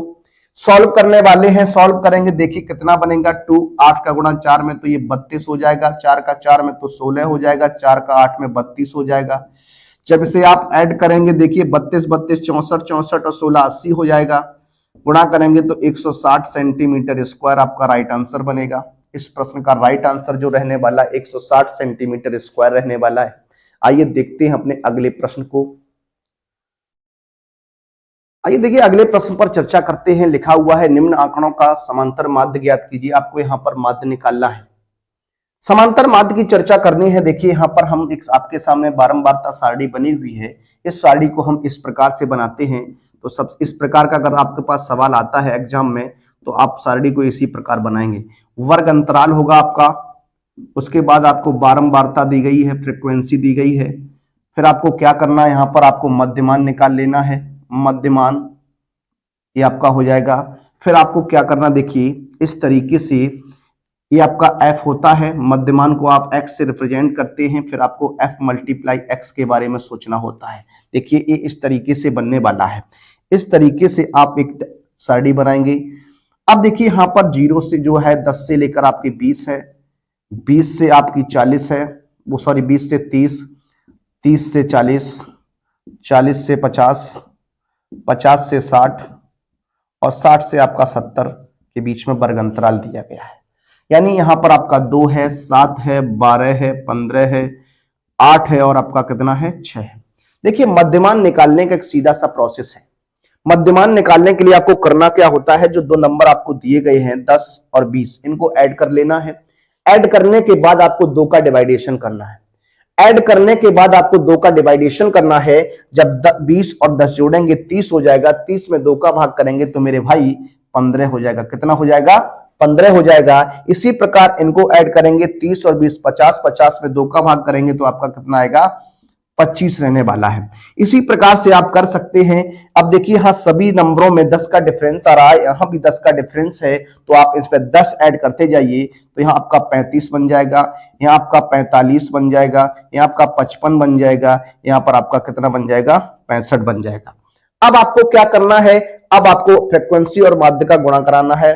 देखिए 15 का गुणा करेंगे 2 से तो ये आपका 15 दूनी 30 हो जाएगा। 25 का गुणा 7 से करेंगे तो ये आपका 175 हो जाएगा। 35 का गुणा करेंगे, देखिए 12 का गुणा 12 पंचे 60 होता है, 32 36, 36 और 6 36 और 6 हो जाएगा 42, 12 पंचे 60 और बातियां 36, 36 और 6 42, 15 का करेंगे 15 पना 45 हो जाएगा, 15 चौकू 60, 15 पना 45, ओह सॉरी 15 पना 75 हो जाएगा, 15 पना 75, 75 5 हासिल 7 लगी और 15 चौकू 60 और 7 कितना हो जाएगा 67 हो जाएगा, कितना हो जाएगा 67 हो जाएगा। अब 8 का करेंगे तो 8 पन 40, 8 पन 40 और 4 44 हो जाएगा। 6 का करेंगे 6 पंचे 30 हो जाएगा, 6 रंग 36, 36 और 3 हो जाएगा आपका कितना 39 हो जाएगा। ये रहने वाला इस तरीके से। अब आपको क्या करना है, आपको योग निकालना है। क्या निकालना है, योग फल निकालना है। योग कितना होगा देखिए, ये आपका हो जाएगा सिग्मा एफ, यहां पर आपका हो जाएगा सिग्मा एफ एक्स हो जाएगा। देखिए इनको ऐड करेंगे तो 8 6 14, 14 14 और 15 जो होंगे वो आपके हो जाएंगे 29, 29 और 12 जो हो जाएगा 29 और 12 41 हो जाएगा, 41 और 7 हो जाएगा आपका 48, 48 2 हो जाएगा कितना 50 हो जाएगा। इनको ऐड करिए तो देखिए 5 5 10 की 0 हो जाएगी, हासिल 1 लगेगी, 9 और 1 10, 10 4 14, 14 और 7 होते हैं आपके 21, 21 और 2 होते हैं कितने 23, 23 और 7 हो जाएगा आपका 30, 30 और 3 33 की 3 हासिल लग जाएगी 3, तो 3 और 3 6, 6 4 10, 10 और 6 16, 16 और 4 20, 20 और 1 कितना हो जाएगा 21 हो जाएगा, 2130 बनेगा। अब देखिए हमें बात करनी है अपने समांतर माध्य पर, तो समांतर माध्य क्या रहेगा, तो समांतर माध्य बराबर आप जानते हैं जो समांतर माध्य का फॉर्मूला होता है वो होता है सिग्मा एफ एक्स बटे सिग्मा एफ हो जाएगा। इस तरीके से आप रखेंगे तो सिग्मा एफ एक्स की जो वैल्यू है वो 2130 बटे सिग्मा एफ का जो मान है वो आपका 50 रहने वाला है। तो देखिए 0 से 0 कैंसिल हो जाएगा, 213 बटे 5, 5 का डिवाइडेशन करेंगे तो 5 चौको 20, 1 बच जाएगा 13 हो गई, 5 दूनी 10, 3 बच जाएंगे, 5 छिक्का 30। तो राइट आंसर जो आपका बनने वाला है वो आपका रहेगा x बार बराबर 42.6 आपका आंसर रहने वाला है। आइए देखते हैं अपना अगला प्रश्न किस प्रकार का है। आइए बात करते हैं अपने अगले प्रश्न पर। आपका अगला प्रश्न क्या है, लिखा हुआ बिंदु माइनस के 4,6, इसे मैं बिंदु P बात करता हूं। बिंदु P माइनस 4,6 बिंदुओं A और B को जोड़ने वाले रेखाखंड को किस अनुपात में विभाजित करता है। देखिए बात करना चाहूंगा आपके इस प्रश्न पर, बहुत ही इंपॉर्टेंट प्रश्न रहने वाला आपकी परीक्षा की दृष्टि से। इस प्रकार का एक क्वेश्चन आपके एग्जाम में बनेगा ही बनेगा। आप इस प्रश्न को, इस तरीके के प्रश्न को तैयार रखेंगे, इस तरीके का प्रश्न आपके एग्जाम में बनने वाला है और आपका 101% में गारंटी के साथ कह सकता हूं इस प्रकार का प्रश्न बनेगा। आप इन प्रश्नों को तैयार रखिए। देखिए आप अगर अपने पेपर में बढ़िया करना चाहते हैं, अच्छा करना चाहते हैं, 70 में 70 नंबर लाना चाहते हैं तो आपको प्रैक्टिस करनी होगी।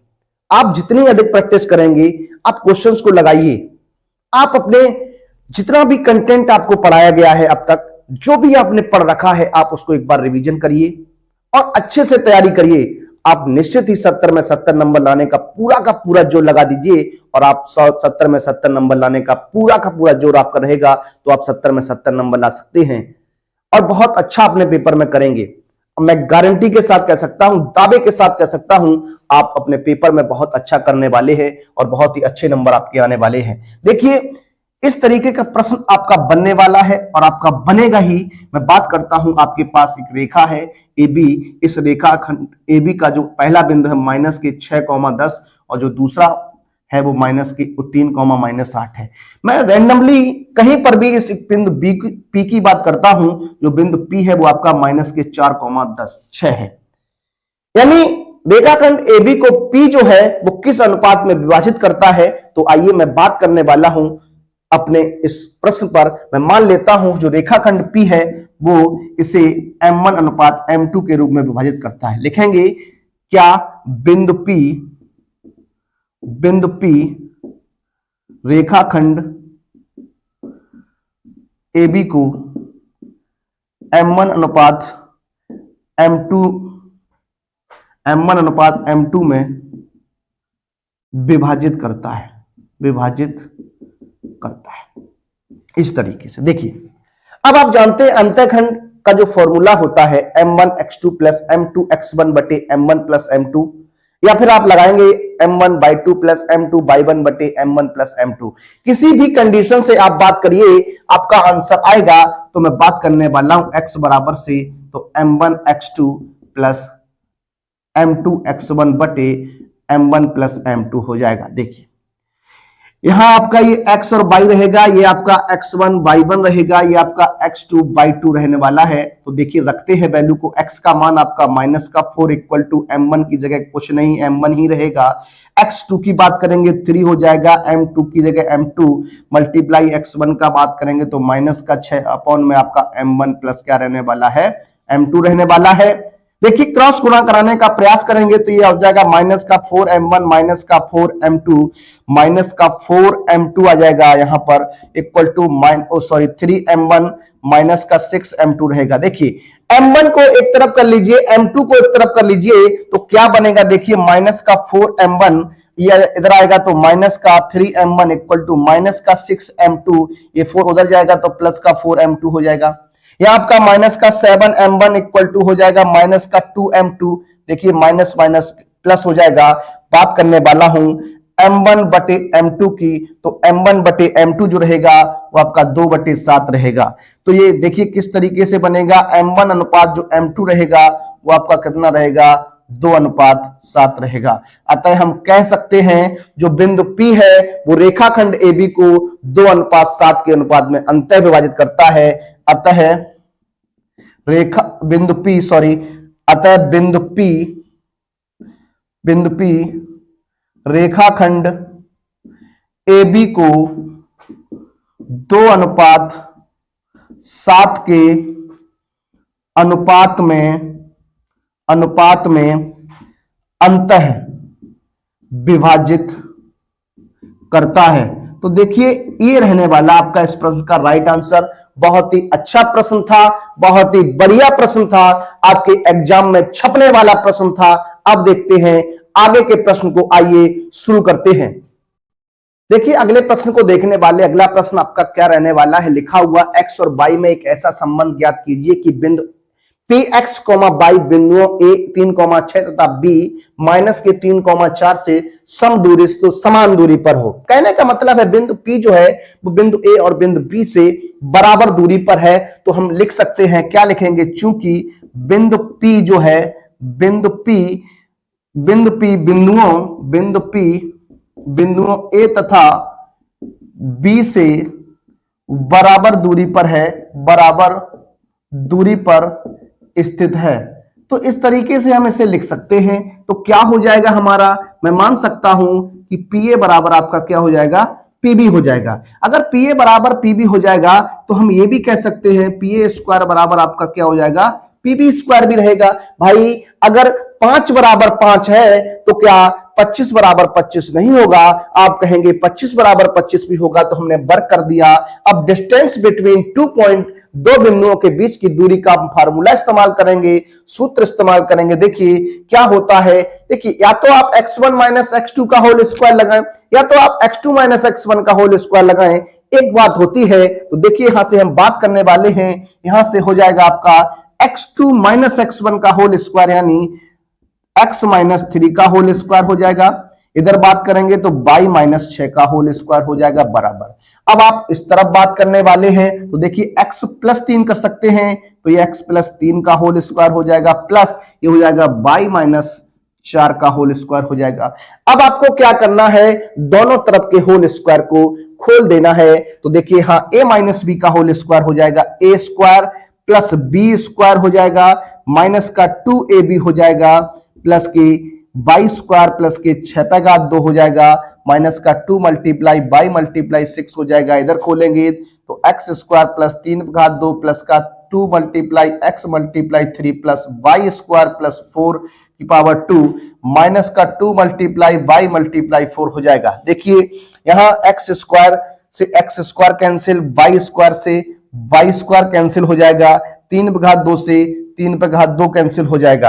अब आप सॉल्व करेंगे तो देखिए 3 दूनी 6x हो जाएगा, यहाँ आपका 36 हो जाएगा, ये हो जाएगा 6 दूनी 12y हो जाएगा। इधर सॉल्व करेंगे देखिए तो ये हो जाएगा आपका 6x हो जाएगा, ये आपका 16 हो जाएगा, ये आपका 8y हो जाएगा। देखिए x को x की तरफ y को यहां लेके आएंगे तो यहाँ माइनस का 6x, ये माइनस का 6x हो जाएगा, यहाँ माइनस का 12y है, ये 8y इधर आएगा तो प्लस का 8y हो जाएगा, बराबर में यहाँ 16, ये 36 उधर भेजेंगे तो माइनस का क्या हो जाएगा 36 हो जाएगा। ये देखिए माइनस के आपके 12x हो जाएंगे, यहाँ पर माइनस के 4y बचेगा, इक्वल टू में आपका माइनस का 20 रहने वाला है। देखिए क्या करेंगे, यहां से हम माइनस का 4 कॉमन लेंगे, तो माइनस का 4 जब आप कॉमन लेंगे तो 4 3 12, यहाँ 3x हो जाएगा, प्लस यहाँ पर आपका हो जाएगा y, और बराबर में आपका कितना है, माइनस का 20 है। ये माइनस माइनस प्लस हो जाएगा, 4 से कैंसिल करेंगे 5 बार में, तो देखिए 4 से जब 5 बार में कैंसिल करेंगे तो 3x plus Y equal to आपका कितना रहेगा, 5 रहेगा। इस प्रकार ये बनने वाला है। देखिए बहुत ही अच्छा प्रश्न आपका ये भी था, बहुत ही बढ़िया प्रश्न था। अब देखते हैं हम अपनी अगली हेडिंग को, हेडिंग नंबर 2 को शुरू करेंगे। आइए शुरू करते हैं उस हेडिंग को। देखिए आपके सामने आपका दूसरा प्रश्न लिखा हुआ है। दूसरी हेडिंग से हम शुरुआत करते हैं, कंटिन्यू करने वाले हैं। देखिए यहां पर भी आपको सभी देखिए यहां पर आपको 6 क्वेश्चंस दिए जाएंगे। कितने क्वेश्चंस दिए जाएंगे, आपको 6 दिए जाएंगे। तो वहां से आपको 5 प्रश्न हल करने होंगे। 5 प्रश्न आपको क्या करने होंगे, आपको 5 प्रश्न हल करने होंगे। हल कीजिए और प्रत्येक क्वेश्चन जो आपका 4 नंबर में रहने वाला है। पहला क्वेश्चन लिखा हुआ है, द्विघात बहुपद 6x square minus 3 minus 7x के शून्य ज्ञात कीजिए और शून्यकों तथा गुणांकों के बीच के संबंध की सत्ता की जांच कीजिए। देखिए द्विघात बहुपद की बात कर रहे हैं, तो द्विघात बहुपद आपका है 6x स्क्वायर माइनस 3 माइनस का 7x। इसे आप सही से लिखेंगे तो 6x square minus 7x minus का 3 हो जाएगा। अब आपको सबसे पहले यहाँ फैक्टर करने हैं, गुणनखंड करने हैं। तो आइए गुणनखंड करते हैं। देखिए 6 का गुणा 3 से होगा, तो 6 3 18 हो जाएगा। 18 के आपको ऐसे गुणनखंड करने, घटाने पर 7 बचना चाहिए, तो 9 दूनी आपका 18 होगा। 9 दूनी 18 माइनस ये हो जाएगा, तो यहाँ से कॉमन लेंगे। देखिए 3x कॉमन मिलेगा, तो यहाँ 6 का 3 का भाग 6 में तो 2 बार जाएगा, तो 2x माइनस 3 का भाग 9 में 3 बार जाएगा। प्लस का 1 2x माइनस आपका ये 3 हो जाएगा। यहाँ हो जाएगा 2x माइनस 3 और आपका हो जाएगा 3x प्लस क्या हो जाएगा 1 हो जाएगा। ये आपका रहने वाला है। अब बात करते हैं, देखिए क्या होगा उस पर। देखिए बात करते हैं शून्य की, तो यहां से हम शून्य निकालने वाले हैं। तो शून्य के लिए बहुपद का मान आपका शून्य होना चाहिए। क्या होना चाहिए, शून्य होगा। तो शून्य होगा तो देखिए यहां हो जाएगा 2x माइनस 3 इक्वल टू 0, यानी 2x बराबर आपका 3 होगा, x बराबर आपका 3/2 रहने वाला है। अब बात करते हैं 3x प्लस 1 की, तो 3x प्लस 1 इक्वल टू 0, तो 3x बराबर माइनस 1, x बराबर माइनस के 1/3 हो जाएगा। देखिए ये तो आपके शून्यक निकल के आ गए। क्या निकल के आ गए, शून्यक निकल के आ गए। तो मैं एक को अल्फा सपोज करता हूं, आपका अल्फा हो जाएगा ये, और एक को बीटा सपोज करता हूं, आपका माइनस के 1/3 हो जाएगा। अब देखिए मैं बात करने वाला हूं इस प्रश्न पर गुणांकों की। मैं बात करता हूं गुणांकों की और सत्यता की जांच की। देखिए तो बात करता हूं यहां पर शून्यकों का योगफल। शून्यकों का जो योगफल होता है वो आपका क्या होता है, माइनस एक्स का गुणांक बटे एक्स स्क्वायर का क्या होता है, गुणांक होता है। अब शून्यकों का योगफल करेंगे, जो आपने शून्य निकाले उनको ऐड कर दीजिए, तो हो जाएगा 3/2, या हो जाएगा माइनस का 1/3 इक्वल टू माइनस एक्स का गुणांक। तो आप एक्स के गुणांक की बात करेंगे तो देखिए एक्स का गुणांक माइनस का 7 है, तो यहाँ माइनस और माइनस का 7 और बटे में कितना हो जाएगा। देखिए एक्स स्क्वायर का गुणांक आपका 6 है, तो आपका ये कितना हो जाएगा, 6 हो जाएगा। यहां सॉल्व करेंगे तो एलसीएम 6 आएगा। 3 का गुणा 9, 3 में 9 माइनस का 2, ये हो जाएगा आपका माइनस माइनस प्लस 7/6, यानी आपका 7/6 बराबर कितना रहेगा, 7/6 रहेगा। देखिए पहली जांच हो गई। अब बात करता हूं शून्यकों का गुणनफल। शून्यकों का गुणनफल, देखिए गुणनफल क्या होता है तो जानते हैं, शून्यकों का जो गुणनफल होता है वो अचर पद बटे, तो अचर पद बटे एक्स स्क्वायर का गुणांक होता है। देखिए शून्यकों का गुणनफल करना है तो 3/2 मल्टीप्लाई माइनस 1/3 हो जाएगा, इक्वल टू अचर पद आपका कितना है, माइनस का 3 है, तो यहाँ माइनस का 3/6 हो जाएगा। देखिए 3 से 3 कैंसिल, तो माइनस का 1/2 इधर कैंसिल कर सकता हूं, तो ये भी माइनस का 1/2 आएगा। देखिए ये आपकी सत्यता की जांच हो गई। अच्छा प्रश्न है, अच्छी तरीके से हमने इस प्रश्न को सॉल्व किया। आइए देखते हैं अपने अगले प्रश्न को। देखिए इस प्रश्न को हल करते हैं। आपका अगला प्रश्न है, दो संख्याओं के वर्गों का अंतर 180 है। दो संख्याएं हैं, उन दोनों संख्याओं के वर्गों का जो अंतर है वो 180 है। छोटी संख्या का वर्ग बड़ी संख्या का 8 गुना है, दोनों संख्याएं ज्ञात कीजिए। देखिए इस प्रश्न को सॉल्व करते हैं। मान लेता हूं, माना बड़ी संख्या बराबर आपकी x है और बात करता हूं छोटी संख्या की, तो छोटी संख्या आपकी रहने वाली है y रहने वाली है। फर्स्ट कंडीशन की बात करेंगे, प्रथम शर्त की बात करेंगे, तो फर्स्ट शर्त आपकी क्या है, फर्स्ट कंडीशन आपकी क्या है, उसने लिखा है दोनों संख्याओं के वर्गों का अंतर जो है वो आपका 180 है, तो X square minus Y square बराबर आपका 180 हो जाएगा। इसे हम इक्वेशन नंबर फर्स्ट कह सकते हैं, समीकरण नंबर 1 कह सकते हैं। दूसरी कंडीशन में लिखा है उसने छोटी संख्या का वर्ग, छोटी संख्या का वर्ग यानी वाई स्क्वायर बराबर, ये आपकी सेकेंड कंडीशन रहने वाली है, सेकेंड शर्त रहने वाली है। छोटी संख्या का वर्ग बड़ी संख्या का कितने गुना है, 8 गुना है, तो ये आपका हो जाएगा 8x हो जाएगा। इसे मैं कंडीशन नंबर 2 समीकरण नंबर 2 दे सकता हूं। बहुत ही अच्छा प्रश्न है। अब देखिए हम क्या करने वाले हैं, वाई स्क्वायर का मान समीकरण वाई स्क्वायर का मान समीकरण 1 में रखने पर, समीकरण 1 में हम क्या करेंगे, वाई स्क्वायर का मान रख देंगे तो बन जाएगा एक्स स्क्वायर माइनस 8x बराबर 180। तो देखिए ये एक्स स्क्वायर माइनस 8x बराबर माइनस का 180 बराबर कितना हो जाएगा, 0 हो जाएगा। अब आपको क्या करना है, 180 के ऐसे गुणनखंड करने हैं, घटाने पर आपका बचना चाहिए कितना, 8x बचना चाहिए। तो देखिए 18 ढाई में 180 होता है, 18 में से जब आप 10 घटाएंगे तो आपका 8x बच जाएगा। तो 18x प्लस का 10x हो जाएगा माइनस का आपका 180 बराबर कितना हो जाएगा, 0 हो जाएगा। कॉमन लेंगे तो x कॉमन मिलेगा x माइनस 18 हो जाएगा, प्लस का 10 कॉमन लेंगे तो यहाँ x माइनस 10 का भाग 180 में 18 बार जाएगा, ये आपका हो जाएगा x माइनस 18 हो जाएगा, x प्लस 10 हो जाएगा इक्वल टू में आपका 0।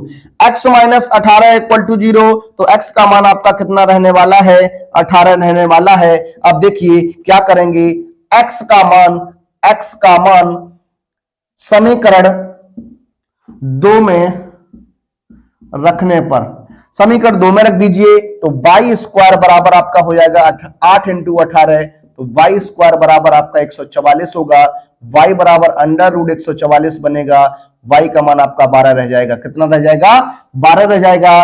अतः मैं कह सकता हूं संख्याएं जो आपकी होगी निकल के आएंगी, वो संख्याएं आपकी एक आपकी एक्स का मान आपका कितना हो गया, 18 हो गया, तथा y का मान आपका कितना हो गया, 12 हो गया। ये इस प्रश्न का राइट आंसर रहेगा। बहुत ही अच्छा प्रश्न था, आपके एग्जाम में बनने लायक प्रश्न था। आप वीडियो को अधिक से अधिक शेयर कीजिए, अपने मित्रों में से अधिक शेयर कर दीजिए, अपने स्टैंडर्ड पर आप सभी ग्रुप में से शेयर कर दीजिए। और देखिए यार आपको वीडियो पसंद आ रहा है, अच्छा लग रहा है, तो एक बार वीडियो को लाइक कीजिए और कमेंट बॉक्स में एक कमेंट को लिखिए। चैनल पर नए हैं तो चैनल को सब्सक्राइब कर लीजिए। आइए देखते हैं अपने अगले प्रश्न को शुरू करते हैं। देखिए आपका अगला प्रश्न क्या रहने वाला है। अगला प्रश्न दूसरे का ग नंबर प्रश्न रहने वाला है। सिद्ध कीजिए कि किसी वृत्त के किसी व्यास के सिरों पर खींची गई स्पर्श रेखाएं समांतर होती। ये भी बहुत अच्छा प्रश्न है। देखिए डायग्राम बना के रखा हुआ है हमने। एक आपका वृत्त है, इस वृत्त की दो स्पर्श रेखाएं ए बी और सी डी आपकी दो वृत्त की स्पर्श रेखाएं हैं। वृत्त का केंद्र ओ है, वृत्त का व्यास जो है वो आपका क्या है, पी क्यू है। ये आपको दिया गया गिवन दैट है इस सवाल में। अब बात करते हैं इस प्रश्न को हल करने की। इस प्रश्न को हल क्या करेंगे, देखिए मान ले, देखिए चूंकि PQ वृत्त का व्यास है, चूंकि PQ वृत्त का व्यास है।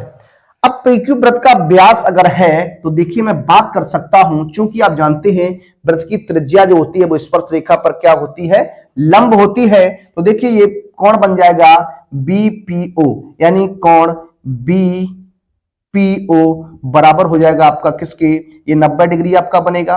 इसी प्रकार इस तरफ से आप देखेंगे तो कोण DQO की बात करेंगे, ये भी आपका 90 डिग्री रहने वाला है, यानी कोण BPO बराबर आपका हो जाएगा DQO बराबर कितना, 90 अंश हो जाएगा। कितना हो जाएगा, 90 अंश हो जाएगा। अब बात करते हैं किसकी, देखिए बात करता हूं यहां पर, देखिए बात करता हूं चूंकि APB एक स्पर्श रेखा है, स्पर्श रेखा है। अब स्पर्श रेखा है तो इस कंडीशन की भी बात करेंगे। देखिए तो क्या बनेगा, ये बन जाएगा कोण एपी क्यू आपका कितना हो जाएगा, ये भी 90 अंश हो जाएगा। इसी तरीके से आप बात कर सकते हैं क्या, सी क्यू डी एक सरल रेखा, ऐसे लिख सकता हूं, सरल रेखा है या स्पर्श रेखा है, बात एक ही है, सरल रेखा है तो क्या हो जाएगा, कोण सी क्यू पी, ये आपका हो जाएगा कितना, 90 डिग्री हो जाएगा, 90 डिग्री हो जाएगा। अब बात करिए, देखिए दोनों कोण बराबर हैं, दोनों कोण बराबर हैं तो ए पी क्यू बराबर आपका हो जाएगा सी क्यू, कोण सी क्यू सॉरी यहां देखिए कोण सी क्यू पी बराबर आपका कितना होगा, 90 अंश होगा। देखिए एकांतर कोण की बात करेंगे तो एकांतर कोण में बात करेंगे तो ये कोण इसके बराबर हो रहा है, ये कोण इसके बराबर हो रहा है। देखिए किस तरीके से बनेगा, देखिए किस तरीके से बनने वाला है ये प्रश्न, बहुत ही अच्छे प्रश्न है।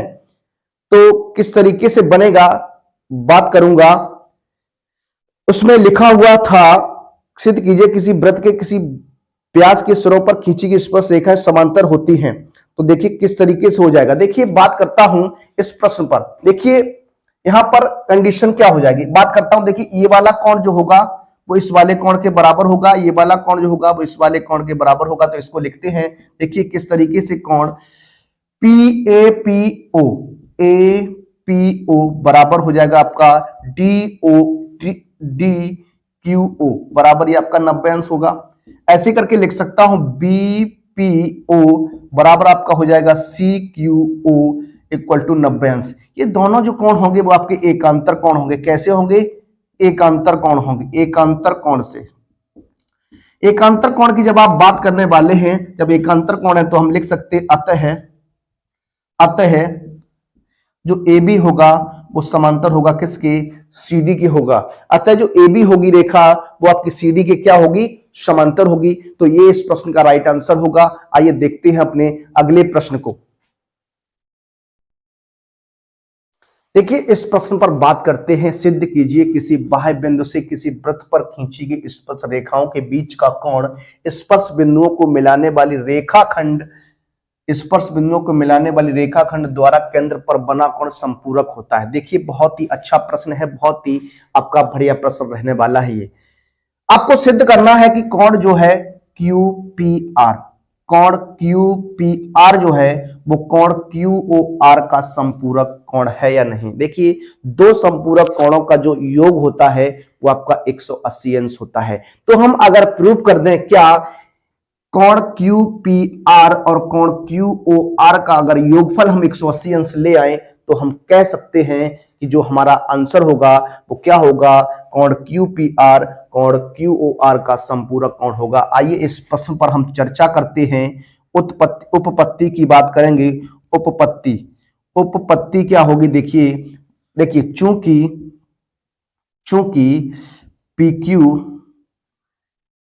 PQ एक स्पर्श रेखा है, चूंकि PQ क्या है, स्पर्श रेखा है, और आप जानते हैं स्पर्श रेखा जो होती है वो त्रिज्या पर लंब होती है। तो लिख सकता हूं PQ लंब है काय पर, OQ पर है, या लिख सकता हूं OQ लंब है क्या, PQ पर। तो देखिए इस तरीके की कंडीशन जब बन जाएगी तो मैं कह सकता हूं OQP, जो OQP होगा वो आपका कितना रहेगा, 90 अंश रहेगा। इसी प्रकार हम कह सकते हैं क्या कह सकते हैं कि OR लंब होगा किस पर, PR पर। OR लंब होगा किस पर, PR पर। चूंकि यहां पर PR क्या है, स्पर्श रेखा है, तो हम कह सकते हैं कोण ORP इक्वल टू ये भी कितना होगा, 90 अंश होगा। ये भी आपका कितना हो गया, 90 अंश हो गया। अब देखिए हम बात करने वाले अपने प्रश्न की चर्चा करते हैं। देखिए चतुर्भुज, मैं चतुर्भुज की बात करता हूं। चतुर्भुज क्या, PQOR में आप जानते हैं जो चतुर्भुज होता है उस चतुर्भुज के सभी चारों कोणों का योग कितना होता है, 360 डिग्री होता है। देखिए सभी कोणों को ऐड करेंगे तो देखिए किस तरीके से बनने वाला है, कोण OQP हो जाएगा यहां पर, प्लस कोण ओ आर पी हो जाएगा, प्लस कोण आपका हो जाएगा क्यू पी आर हो जाएगा, प्लस कोण आपका हो जाएगा क्या, कोण क्यू ओ आर बराबर आपका 360 डिग्री रहेगा। ये आपकी कंडीशंस आ गई। देखिए अब हम क्या करेंगे, जो वैल्यू हमें मालूम है वो रख देंगे। तो इसकी जगह आपका 90 अंश आ जाएगा, प्लस इसकी जगह भी आपका कितना आ जाएगा, 90 अंश आ जाएगा, प्लस कोण क्यू पी आर प्लस कोण क्यू ओ आर बराबर 360 डिग्री रहेगा। ये 90 आपका 180 अंश हो जाएगा, प्लस का कोण क्यू पी आर प्लस कोण क्यू ओ आर हो जाएगा इक्वल टू में आपका 360 डिग्री है।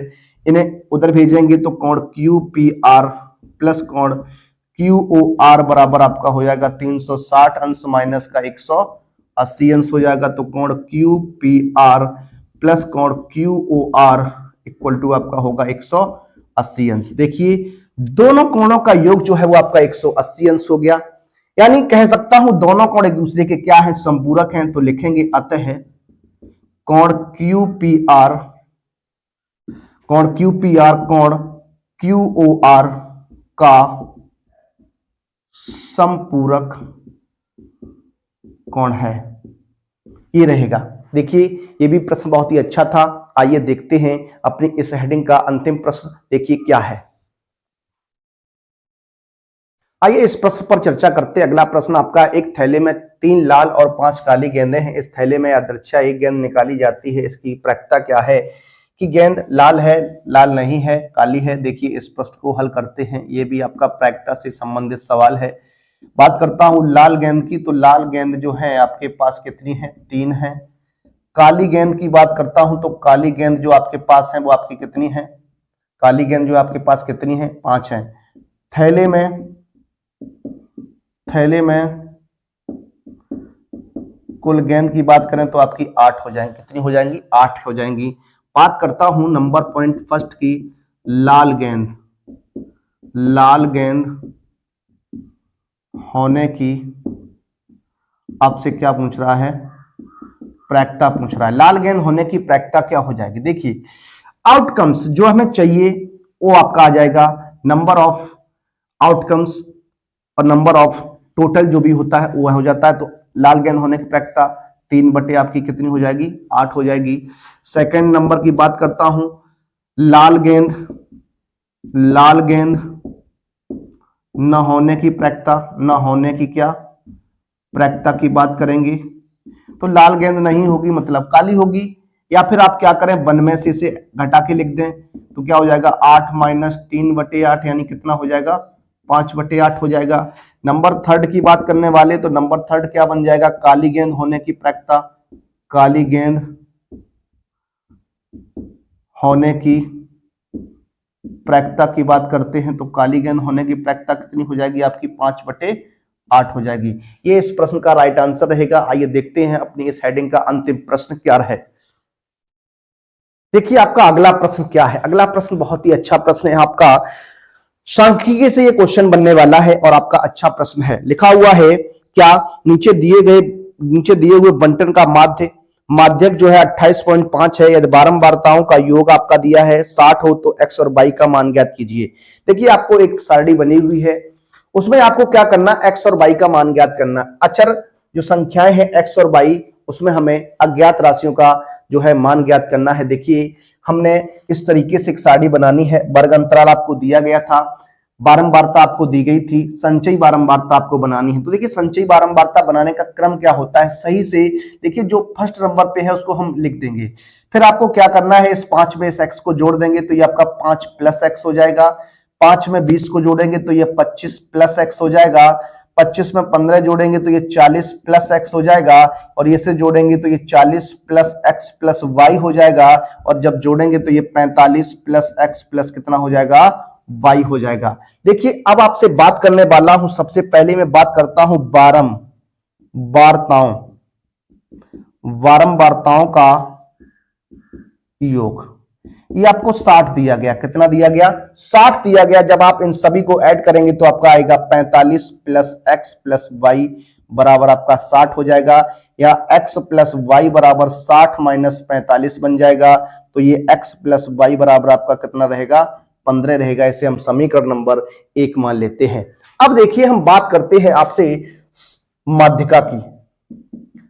माध्यिका की बात करेंगे या इसी को हम माध्यक बोलते हैं, माध्यक के लिए।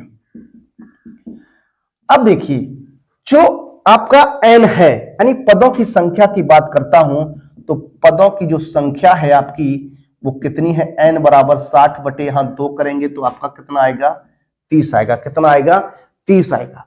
अब देखिए 30 किस बारंबारता में होगा, 30 किस बारंबारता में होगा, तो देखिए यहां पर 40 प्लस x है, ये ज्यादा हो जाएगा। 25 प्लस x यहां पर आपका ये रह सकता है, तो यहां पर 25 प्लस x में आपका 30वां पद जो मिलेगा तो आप कह सकते हैं ये आपका कैपिटल F हो जाएगा, ये आपका स्मॉल f हो जाएगा, ये आपका L1 और क्या हो जाएगा, L2 हो जाएगा।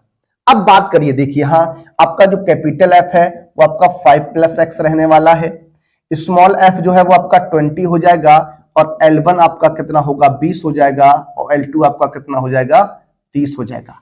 अब देखिए आपसे बात करता हूं माध्यिका की, तो माध्यिका बराबर आपका फॉर्मूला होता है L1 plus L2 minus L1 बटे स्मॉल f, n बटे 2 माइनस आपका क्या होता है, कैपिटल F होता है। देखिए माध्यक जो आपको दिया गया है, गिवन दैट है, वो आपका कितना है, 28.5 है, 28.5 है, इक्वल टू L1 का मान 20 होगा प्लस L2 आपका 30 माइनस 20 अपॉन कितना हो जाएगा, 20 हो जाएगा। और यहां देखिए n बटे 2 आपका कितना है, 30 है, कैपिटल F का मान 5। देखिए यहाँ 5 प्लस x रखेंगे, माइनस इसमें गुणा कराएगा तो ये आपका क्या हो जाएगा, माइनस हो जाएगा। देखिए ये 28.5 रहेगा बराबर में 20 प्लस यहाँ आपका 10 बटे 20 हो जाएगा। यहां पर सॉल्व करेंगे तो 25 माइनस आपका कितना हो जाएगा, x हो जाएगा। देखिए सॉल्व कर दीजिए तो यहां देखिए ये आप कैंसिल कर सकते हैं। देखिए 20 को इधर लाएंगे तो ये हो जाएगा 28.5 माइनस 20 बराबर यहां देखिए 1/2 और ये 25 माइनस आपका x रह जाएगा। देखिए यहां जब आप घटाने वाले हैं तो 8.5 बनेगा बराबर में 1/2, 25 माइनस x हो जाएगा। क्रॉस गुणा कराइए तो 8 का इसमें गुणा कराएंगे तो ये आपका 17.0 हो जाएगा बराबर 25 माइनस x हो जाएगा। x को आगे लाएंगे तो x बराबर हो जाएगा 25 माइनस कितना, 17 हो जाएगा। x का मान आपका कितना निकल के आएगा, 8 निकल के आएगा। x का मान कितना निकल के आएगा, 8 निकल के आएगा। अब आपको क्या करना है, समीकरण 1 में x का मान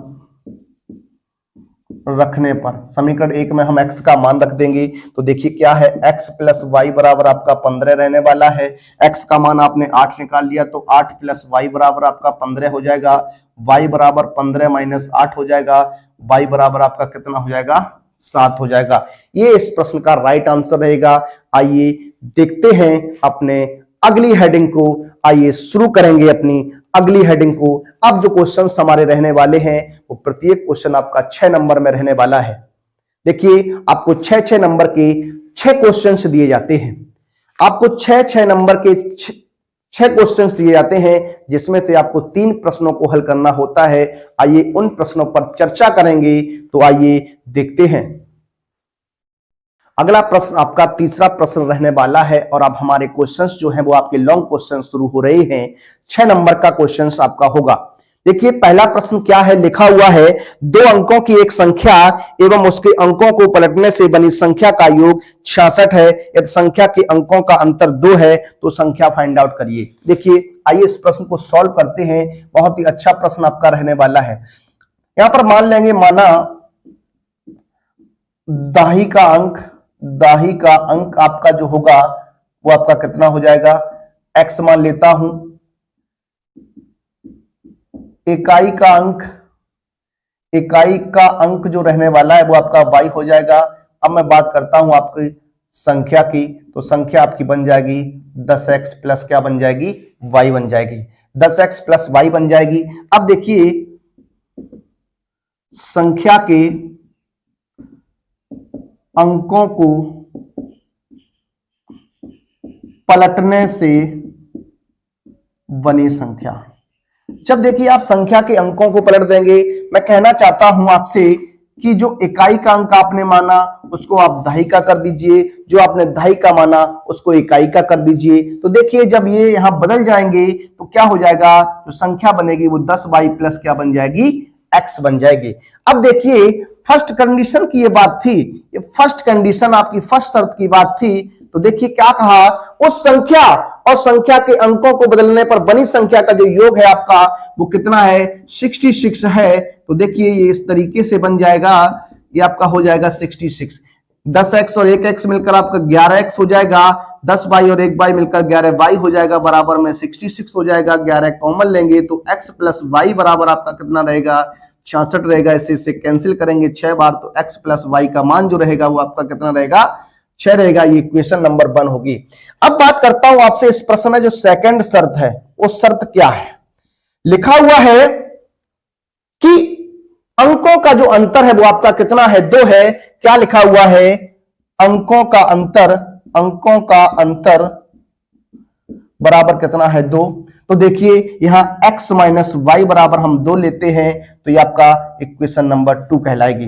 अब आपको क्या करना है, समीकरण 1 व समीकरण 2 को हल कर देना है। क्या कर देना है, हल करने पर देखिए समीकरण 1 और समीकरण 2 को अगर हल करेंगे तो क्या बनेगा, x प्लस वाई बराबर 6, x माइनस वाई बराबर 2 है, x माइनस वाई बराबर 2 है, कैंसिल होगा, x मिलकर आपका 2x बनेगा, 6 और 2 8 हो जाएगा, x का मान 8/2 क्रॉस गुणा काटेंगे तो आएगा 4, x का मान 4 आ गया। समीकरण 1 में x का मान रखने पर, जब आप समीकरण 1 में x का मान रखेंगे तो 4 प्लस वाई इक्वल टू आपका 6 हो जाएगा, y इक्वल टू 6 माइनस 4 यानी y इक्वल टू आपका कितना हो जाएगा, 2 हो जाएगा।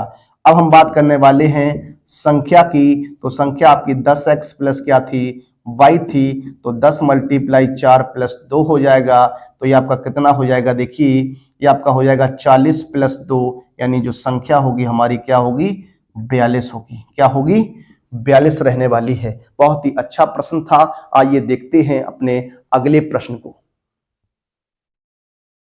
अगला प्रश्न है आपका, लिखा हुआ है 5 वर्ष पूर्व नूरी की आयु सोनू की आयु की 3 गुनी थी।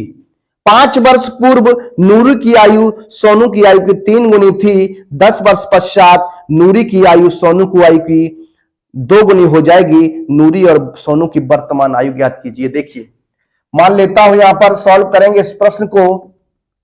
मान लेंगे, माना नूरी की वर्तमान आयु जो है वो आपकी x वर्ष है। कितनी है, x वर्ष है। और इसी प्रकार हम बात करने वाले हैं सोनू की वर्तमान आयु की। जो सोनू की वर्तमान आयु होगी वह मैं मान लेता हूं y वर्ष है। कितनी है, y वर्ष है। कंडीशन आपकी फर्स्ट से बात करेंगे, सेकंड फर्स्ट शर्त से बात करेंगे। देखिए लिखा हुआ है 5 वर्ष पूर्व, 5 वर्ष पूर्व नूरी की आयु। देखिए जब भी पूर्व शब्द आएगा या पहले शब्द आएगा तो आपको क्या करना है, उतना घटा के लिखना है। तो यहां हो जाएगा x माइनस 5 वर्ष हो जाएगा। कितना हो जाएगा, x माइनस 5 वर्ष हो जाएगा। इसी प्रकार 5 वर्ष पूर्व सोनू की आयु की आप बात करेंगे तो ये आपका कितना हो जाएगा, y माइनस 5 वर्ष हो जाएगा। इस तरीके से अब देखिए शर्त के अनुसार अगर बात करें 5 वर्ष पूर्व नूरी की आयु सोनू की आयु की कितनी थी, 3 गुनी थी। यानी नूरी की जो आयु थी वो अपने सोनू की आयु की कितनी थी, 3 गुनी थी। तो ये x माइनस 5 इक्वल टू हो जाएगा 3y माइनस के 15। y को आगे लाएंगे तो देखिए क्या बन जाएगा, यहां पर देखिए मैं x की वैल्यू निकालता हूं तो ये हो जाएगा 3y माइनस के 5 15 और ये हो जाएगा प्लस का 5। यहाँ x का मान निकालेंगे तो 3y माइनस का 10, इसे समीकरण नंबर में 1 मान सकता हूं। अब देखिए क्या करने वाले हैं, सेकंड शर्त पे बात करेंगे। तो सेकंड शर्त आपकी क्या है, आइए उस पर चर्चा करते हैं। सेकंड शर्त है 10 वर्ष पश्चात। अब बात है आपकी 10 वर्ष पश्चात, 10 वर्ष बाद की है। तो देखिए 10 वर्ष पश्चात या हम कहें 10 वर्ष बाद मैं बात करता हूं नूरी की आयु की। तो नूरी की आयु क्या रहेगी, 10 वर्ष पश्चात या बाद है तो आपका प्लस हो जाएगा, तो x प्लस 10 वर्ष हो जाएगा। इसी प्रकार आप 10 वर्ष बाद सोनू की आयु की बात करेंगे, 10 वर्ष पश्चात जो है तो आपकी सोनू की आयु कितनी होगी, सोनू की आयु कितनी हो जाएगी, आप बताएंगे y प्लस 10 वर्ष हो जाएगी, y प्लस 10 वर्ष हो जाएगी। क्या कहा उसने, कहा 10 वर्ष पश्चात नूरी की आयु सोनू की आयु की कितनी गुनी हो जाएगी, 2 गुनी हो जाएगी, यानी x plus 10 equal to 2, y plus 10 हो जाएगा।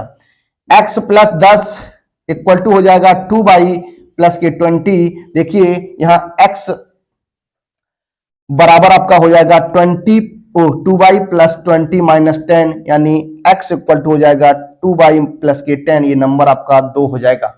अब देखिए यहां दोनों समीकरण x के बराबर हैं, तो आप किसी भी एक समीकरण से x का मान उठाकर रख दीजिए। देखिए समीकरण 1 से x का मान समीकरण 2 में रखने पर रख दीजिए। ये x का मान उठाकर यहां रखेंगे तो देखिए क्या बनेगा, 3y minus 10 equal to 2y plus 10। देखिए y को आगे लाएंगे तो ये 3y माइनस का 2y बराबर 10, पीछे चला जाएगा तो 10 प्लस 10 हो जाएगा, y बराबर आपका कितना हो जाएगा, 20 हो जाएगा। y का मान 20 आ गया। अब इस y के मान को आप समीकरण 1 में रख दीजिए। y का मान समीकरण 1 में रखने पर रख दीजिए तो क्या हो जाएगा, x बराबर हो जाएगा कितना, 3 मल्टीप्लाई 20 माइनस 10, यानी x इक्वल टू 60 माइनस के 10, यानी x इक्वल टू आपका कितना आ जाएगा, 50 आ जाएगा।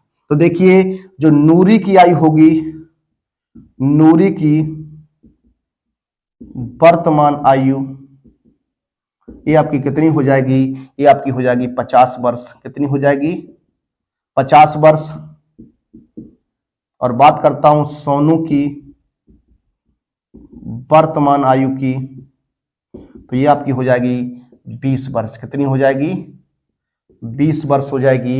ये इस प्रश्न का राइट आंसर रहने वाला है। आइए देखते हैं अपनी अगली हेडिंग को, आइए शुरू करते हैं।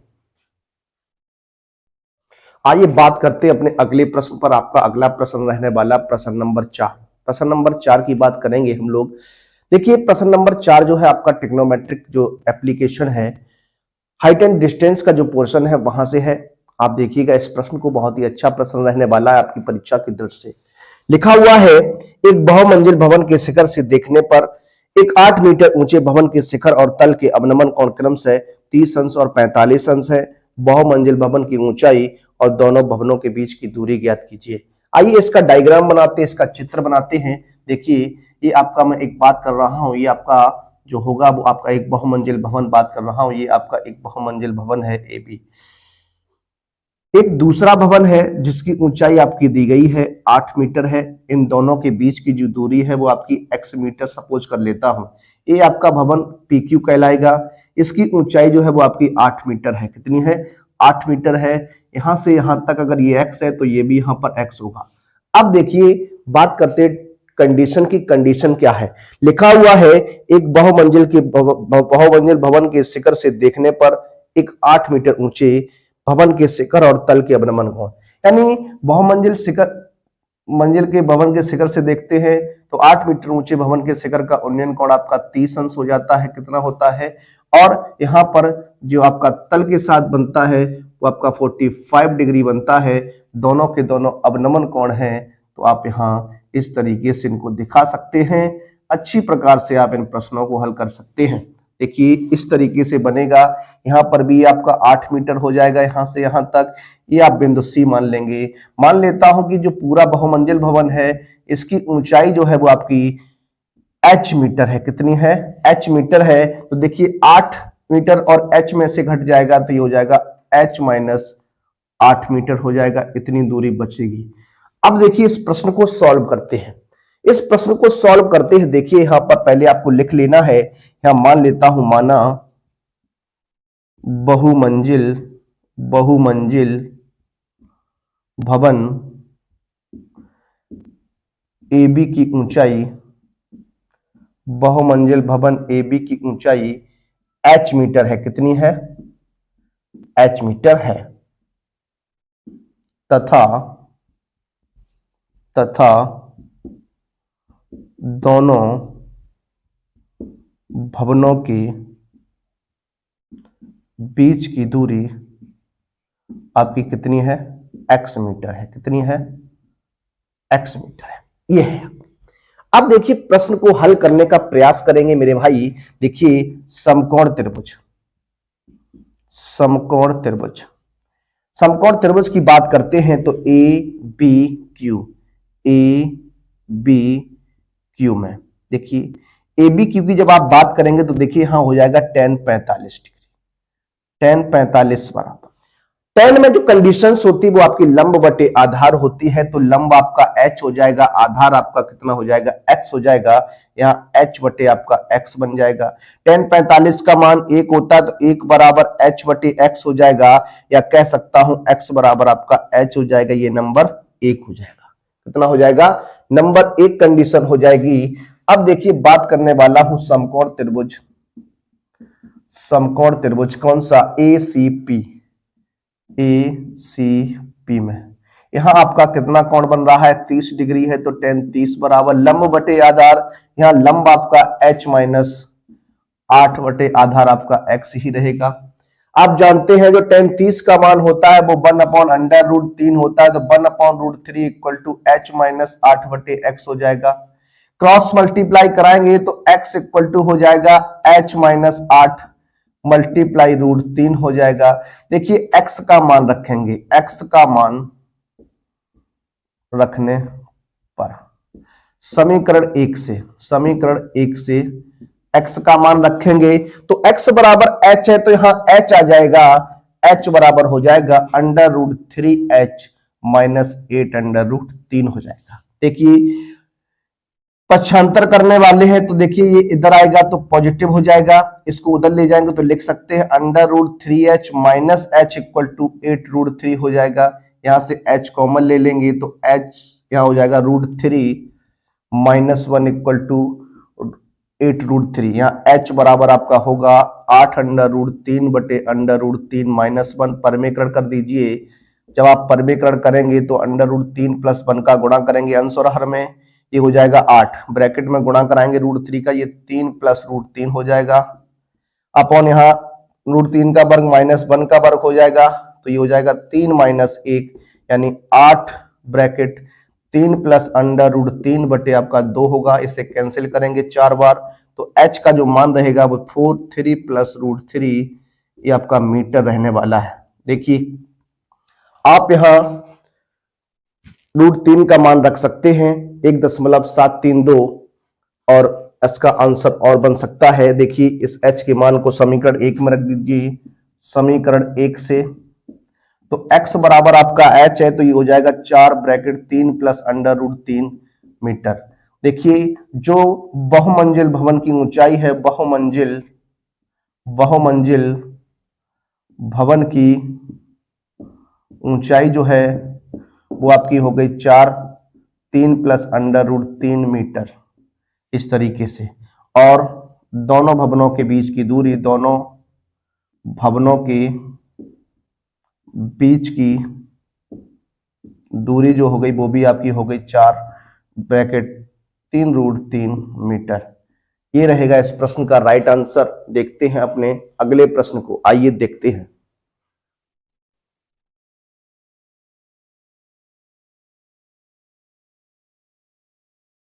आइए अपने अगले प्रश्न पर बात करने वाले। आपका अगला प्रश्न क्या रहने वाला है, इस हेडिंग का आपका ये अथवा में क्वेश्चन होगा।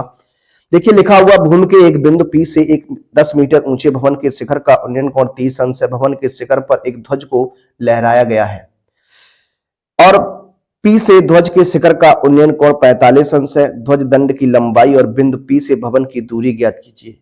आइए, बहुत ही अच्छा प्रश्न है ये आपका, मैं बात करने वाला हूं इस प्रश्न पर। देखिए बात करता हूं, ये आपका जो है वो आपका एक ध्वज है। क्या है, भूमि के एक बिंदु P से 10 मीटर ऊंचे भवन, ये आपका क्या है 10 मीटर ऊंचा एक भवन है। इसे मैं आपको बात करता हूं तो ये आपका AB भवन रहने वाला है। क्या रहने वाला है, AB भवन रहने वाला है। देखिए किस तरीके से मानते हैं इसको, यहाँ पर हम A ले लेते हैं, यहाँ पर हम B ले लेते हैं। अब यहाँ से एक ध्वज को लहराया गया है, ये आपका ध्वज हो जाएगा। इस तरीके से आपका ये ध्वज कहलाएगा। भूमि पर कोई बिंदु P है, यहां मैं सपोज करता हूं ये बिंदु P है, यहां से इसकी दूरी जो है वो आपकी x मीटर है। फिर लिखा हुआ है 10 मीटर ऊंचे भवन के शिखर से एक बिंदु P का उन्नयन कोण 30 अंश है। देखिए यहां से आपका क्या है, ये आपका जो है उन्नयन कोण 30 अंश है। उसके बाद और P से ध्वज के शिखर का उन्नयन कोण 45 अंश है। ध्वज के शिखर, ये ध्वज का शिखर होगा। यहां से जब आप यहां पर देखेंगे तो ये आपका कितना रहने वाला है, 45 डिग्री रहने वाला है। कह रहा है ध्वज की लंबाई हमें h चाहिए और बिंदु P से भवन की दूरी चाहिए, तो हमने यहाँ x सपोज कर लिया। देखिए यहां से बात करता हूं ये पूरी दूरी की, तो आप जानते ही हो जाएगा h प्लस 10 मीटर। कितना हो जाएगा, h प्लस 10 मीटर हो जाएगा। ए बी, तो यहां हमें मैं C बिंदु मान लेता हूं। अब मैं बात करने वाला हूं अपने सवाल के प्रश्न पर। देखिए मान लेता हूं, माना ध्वज BC की लंबाई बराबर h मीटर है। कितनी है, h मीटर है। बिंदु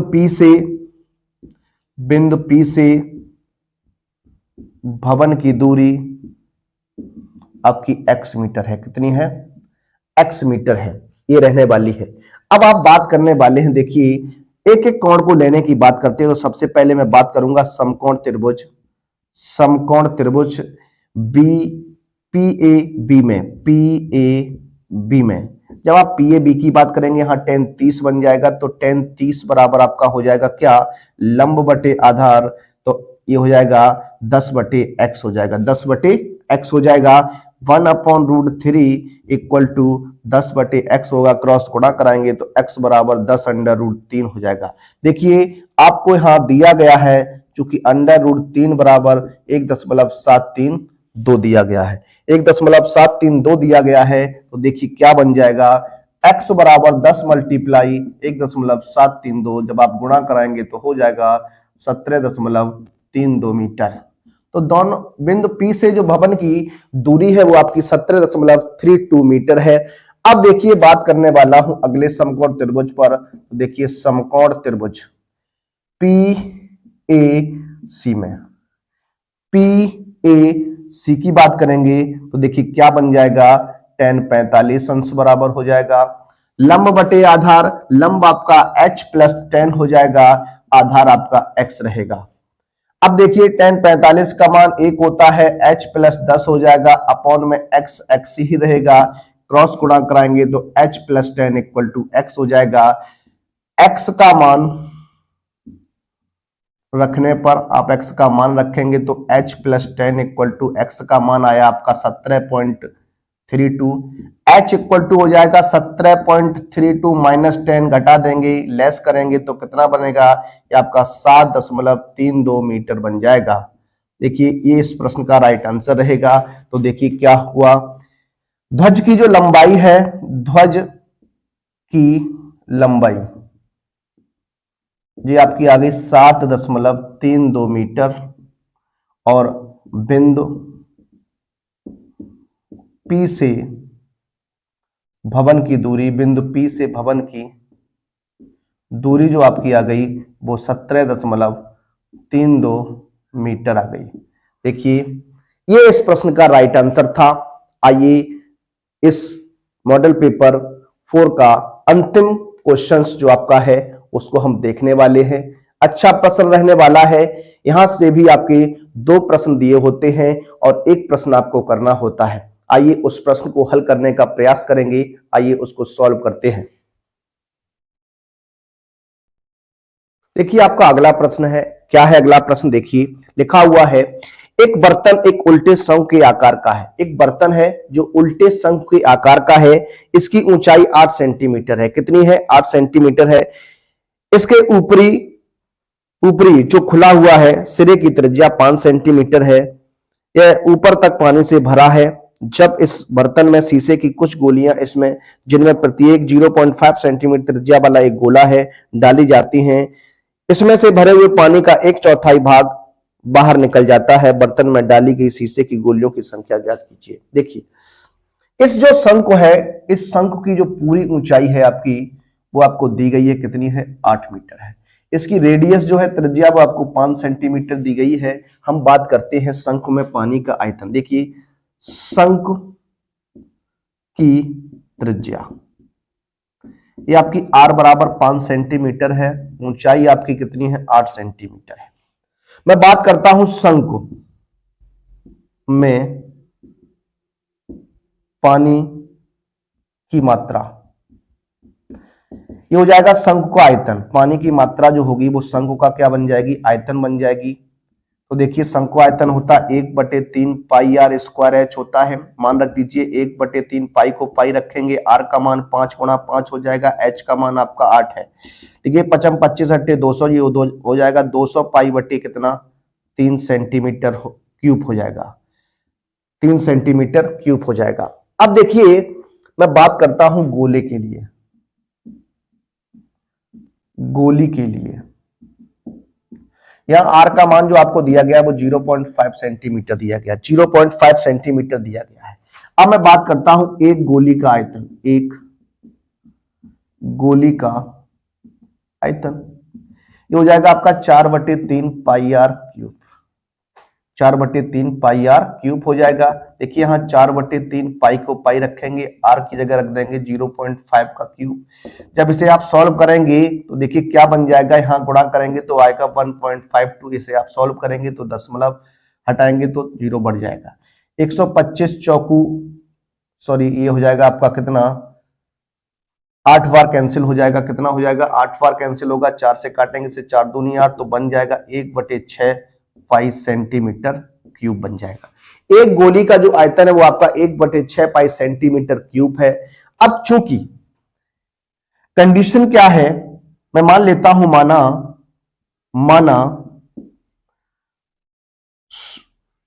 माना बर्तन में n गोलियां डालने पर बर्तन से 1/4 भाग पानी बाहर निकल जाता है। अब 1/4 भाग पानी बाहर निकल जाता है, मतलब कह सकता हूं n मल्टीप्लाई एक गोली का आयतन बराबर आपका हो जाएगा 1/4 मल्टीप्लाई शंकु में पानी की मात्रा, इस तरीके से। तो n मल्टीप्लाई गोली का आयतन आपका 1/6 पाई इक्वल टू 1/4 मल्टीप्लाई शंकु में पानी की मात्रा कितनी है? 200 पाई बटे 3, तो ये हो जाएगा 200 पाई बटे कितना? 3। कैंसिल आउट कर सकते हैं, पाई से आप पाई कैंसिल कर सकते हैं, इसे काट सकते हैं, 3 से 3 दूनी 6, तो ये हो जाएगा n/2 इक्वल टू 200/4, 4 से कैंसिल करेंगे, 4 5 20, 50, 2 का क्रॉस गुणा कराएंगे तो n बराबर आपका रहेगा 100 गोली। कितनी रहेगा?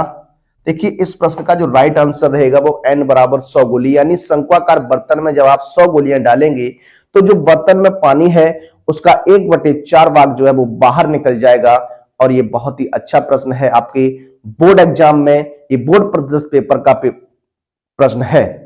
हम आज आपको जो पेपर करा रहे हैं, मॉडल पेपर जो 4 करा रहे हैं, वो आपका बोर्ड प्रतिदर्श पेपर है।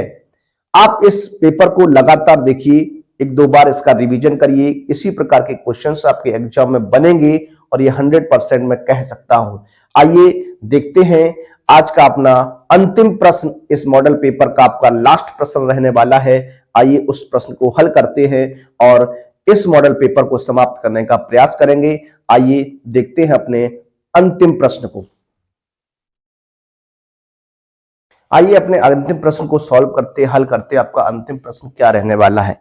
लिखा हुआ है एक गोलाकार कांच के बर्तन की एक बेलन के आकार की गर्दन है जिसकी लंबाई 8 सेंटीमीटर है और व्यास 2 सेंटीमीटर है, जबकि गोलाकार भाग का व्यास 8.5 सेंटीमीटर है। इसमें भरे जा सकने वाले पानी की मात्रा मापकर एक बच्चे ने यह ज्ञात किया कि बर्तन का आयतन 345 सेंटीमीटर क्यूब है, जांच कीजिए कि उस बच्चे का उत्तर सही है या गलत, या मानते हुए कि उपरोक्त मापन आंतरिक मापन है और पाई का मान 3.14 दिया गया है। आइए इस प्रश्न को हल करते हैं। देखिए मैं बात करने वाला हूं बेलन के लिए। बेलन के लिए जब आप बेलन के लिए बात करेंगे तो यहां आर का मान आपको दिया गया है कितना, 2 सेंटीमीटर। व्यास है तो आपका हो जाएगा 2/2 यानी 1 सेंटीमीटर। ऊंचाई आपको दी गई है कितनी, इसकी 8 सेंटीमीटर है। तो देखिए बेलनाकार बेलनाकार भाग का आयतन, बेलनाकार भाग का जब आयतन बात करेंगे तो पाई आर स्क्वायर हो जाएगा। पाई का मान आप जानते हैं 3.14, यहां गिवन दैट है तो 3.14 मल्टीप्लाई आर का मान 1 हो जाएगा। गुणा कराएंगे तो देखिए 8 चौकू 32, 8 एकम 8 और 3 11 हो जाएगा, 8 3 24, 24 और 1 25 हो जाएगा, यानी ये आने वाला 25.12 सेंटीमीटर क्यूब रहने वाला है। अब हम बात करने वाले हैं गोलाकार भाग की। गोलाकार भाग के लिए या गोलाकार भाग की त्रिज्या की बात करेंगे। गोलाकार भाग की त्रिज्या, रेडियस क्या बनने वाली है, तो देखिए व्यास दिया गया है आपको 8.5/2, तो ये हो जाएगा आपका सेंटीमीटर, ये रहेगा आपका। अब हम आपसे बात करते हैं इस प्रश्न की कंडीशन की कि क्या है इस प्रश्न की कंडीशन, किस तरीके के प्रश्न आपके हैं ये। और बहुत ही अच्छा प्रश्न है आपके एग्जाम के लिए, बहुत ही बढ़िया प्रश्न है और आप इस प्रश्न को देखिएगा। देखिए अब मैं बात करता हूं गोलाकार भाग का आयतन। गोलाकार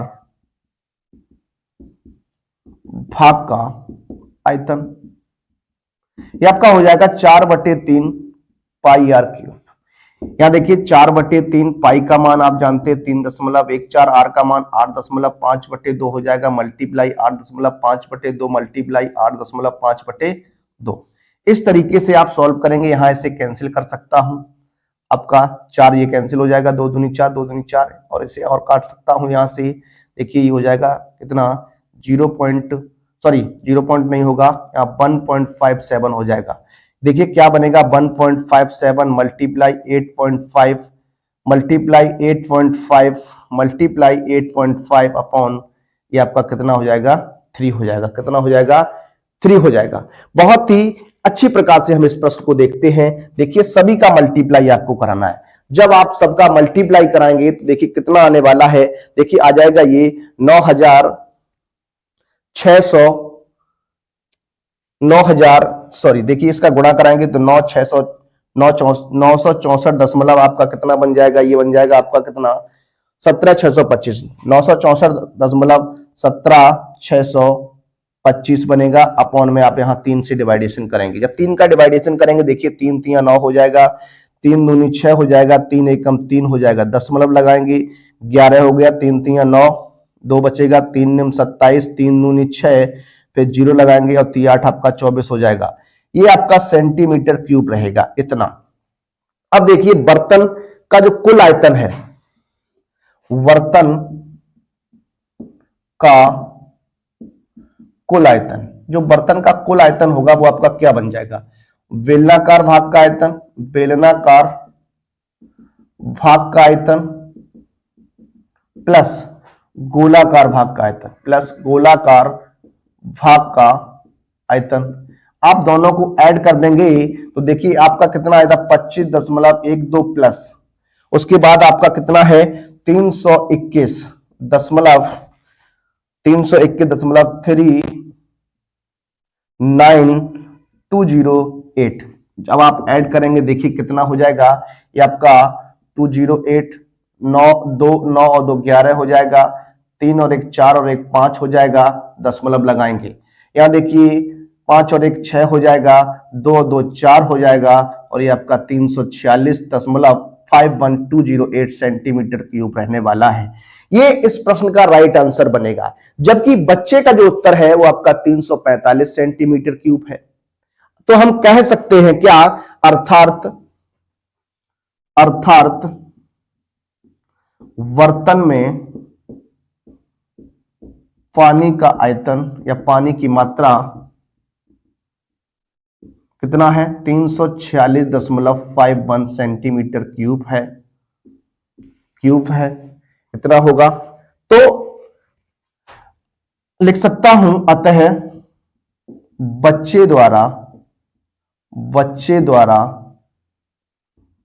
दिया गया उत्तर गलत है।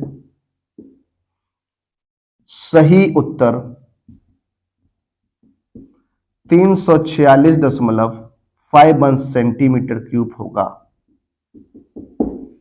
देखिए, ये हमारा आज का आपका मॉडल पेपर नंबर 4 था। आपको कैसा लगा आप हमें कमेंट के माध्यम से एक बार बताइएगा। अपने मित्रों में इस मॉडल पेपर को अधिक से अधिक शेयर कर दीजिए, क्योंकि ये मॉडल पेपर आपका जो है वो आपका बोर्ड एग्जाम जो आपका होने वाला है उसका प्रतिदर्श पेपर है, जो आपके यूपी बोर्ड ने जो दिया है वहां से हमने उसको लिया और आपको सॉल्व कराया। कैसा लगा आपको, आप लोग हमें कमेंट के माध्यम से बताइएगा। वीडियो अगर पसंद आया हो तो वीडियो को एक बार लाइक कर दीजिए। चैनल पर अगर नए हैं तो चैनल को सब्सक्राइब कर लीजिए और अपने मित्रों में से अधिक शेयर कीजिए। मिलेंगे अपने अगले मॉडल पेपर के साथ, तब तक के लिए सभी विद्यार्थियों को जय हिंद, जय भारत।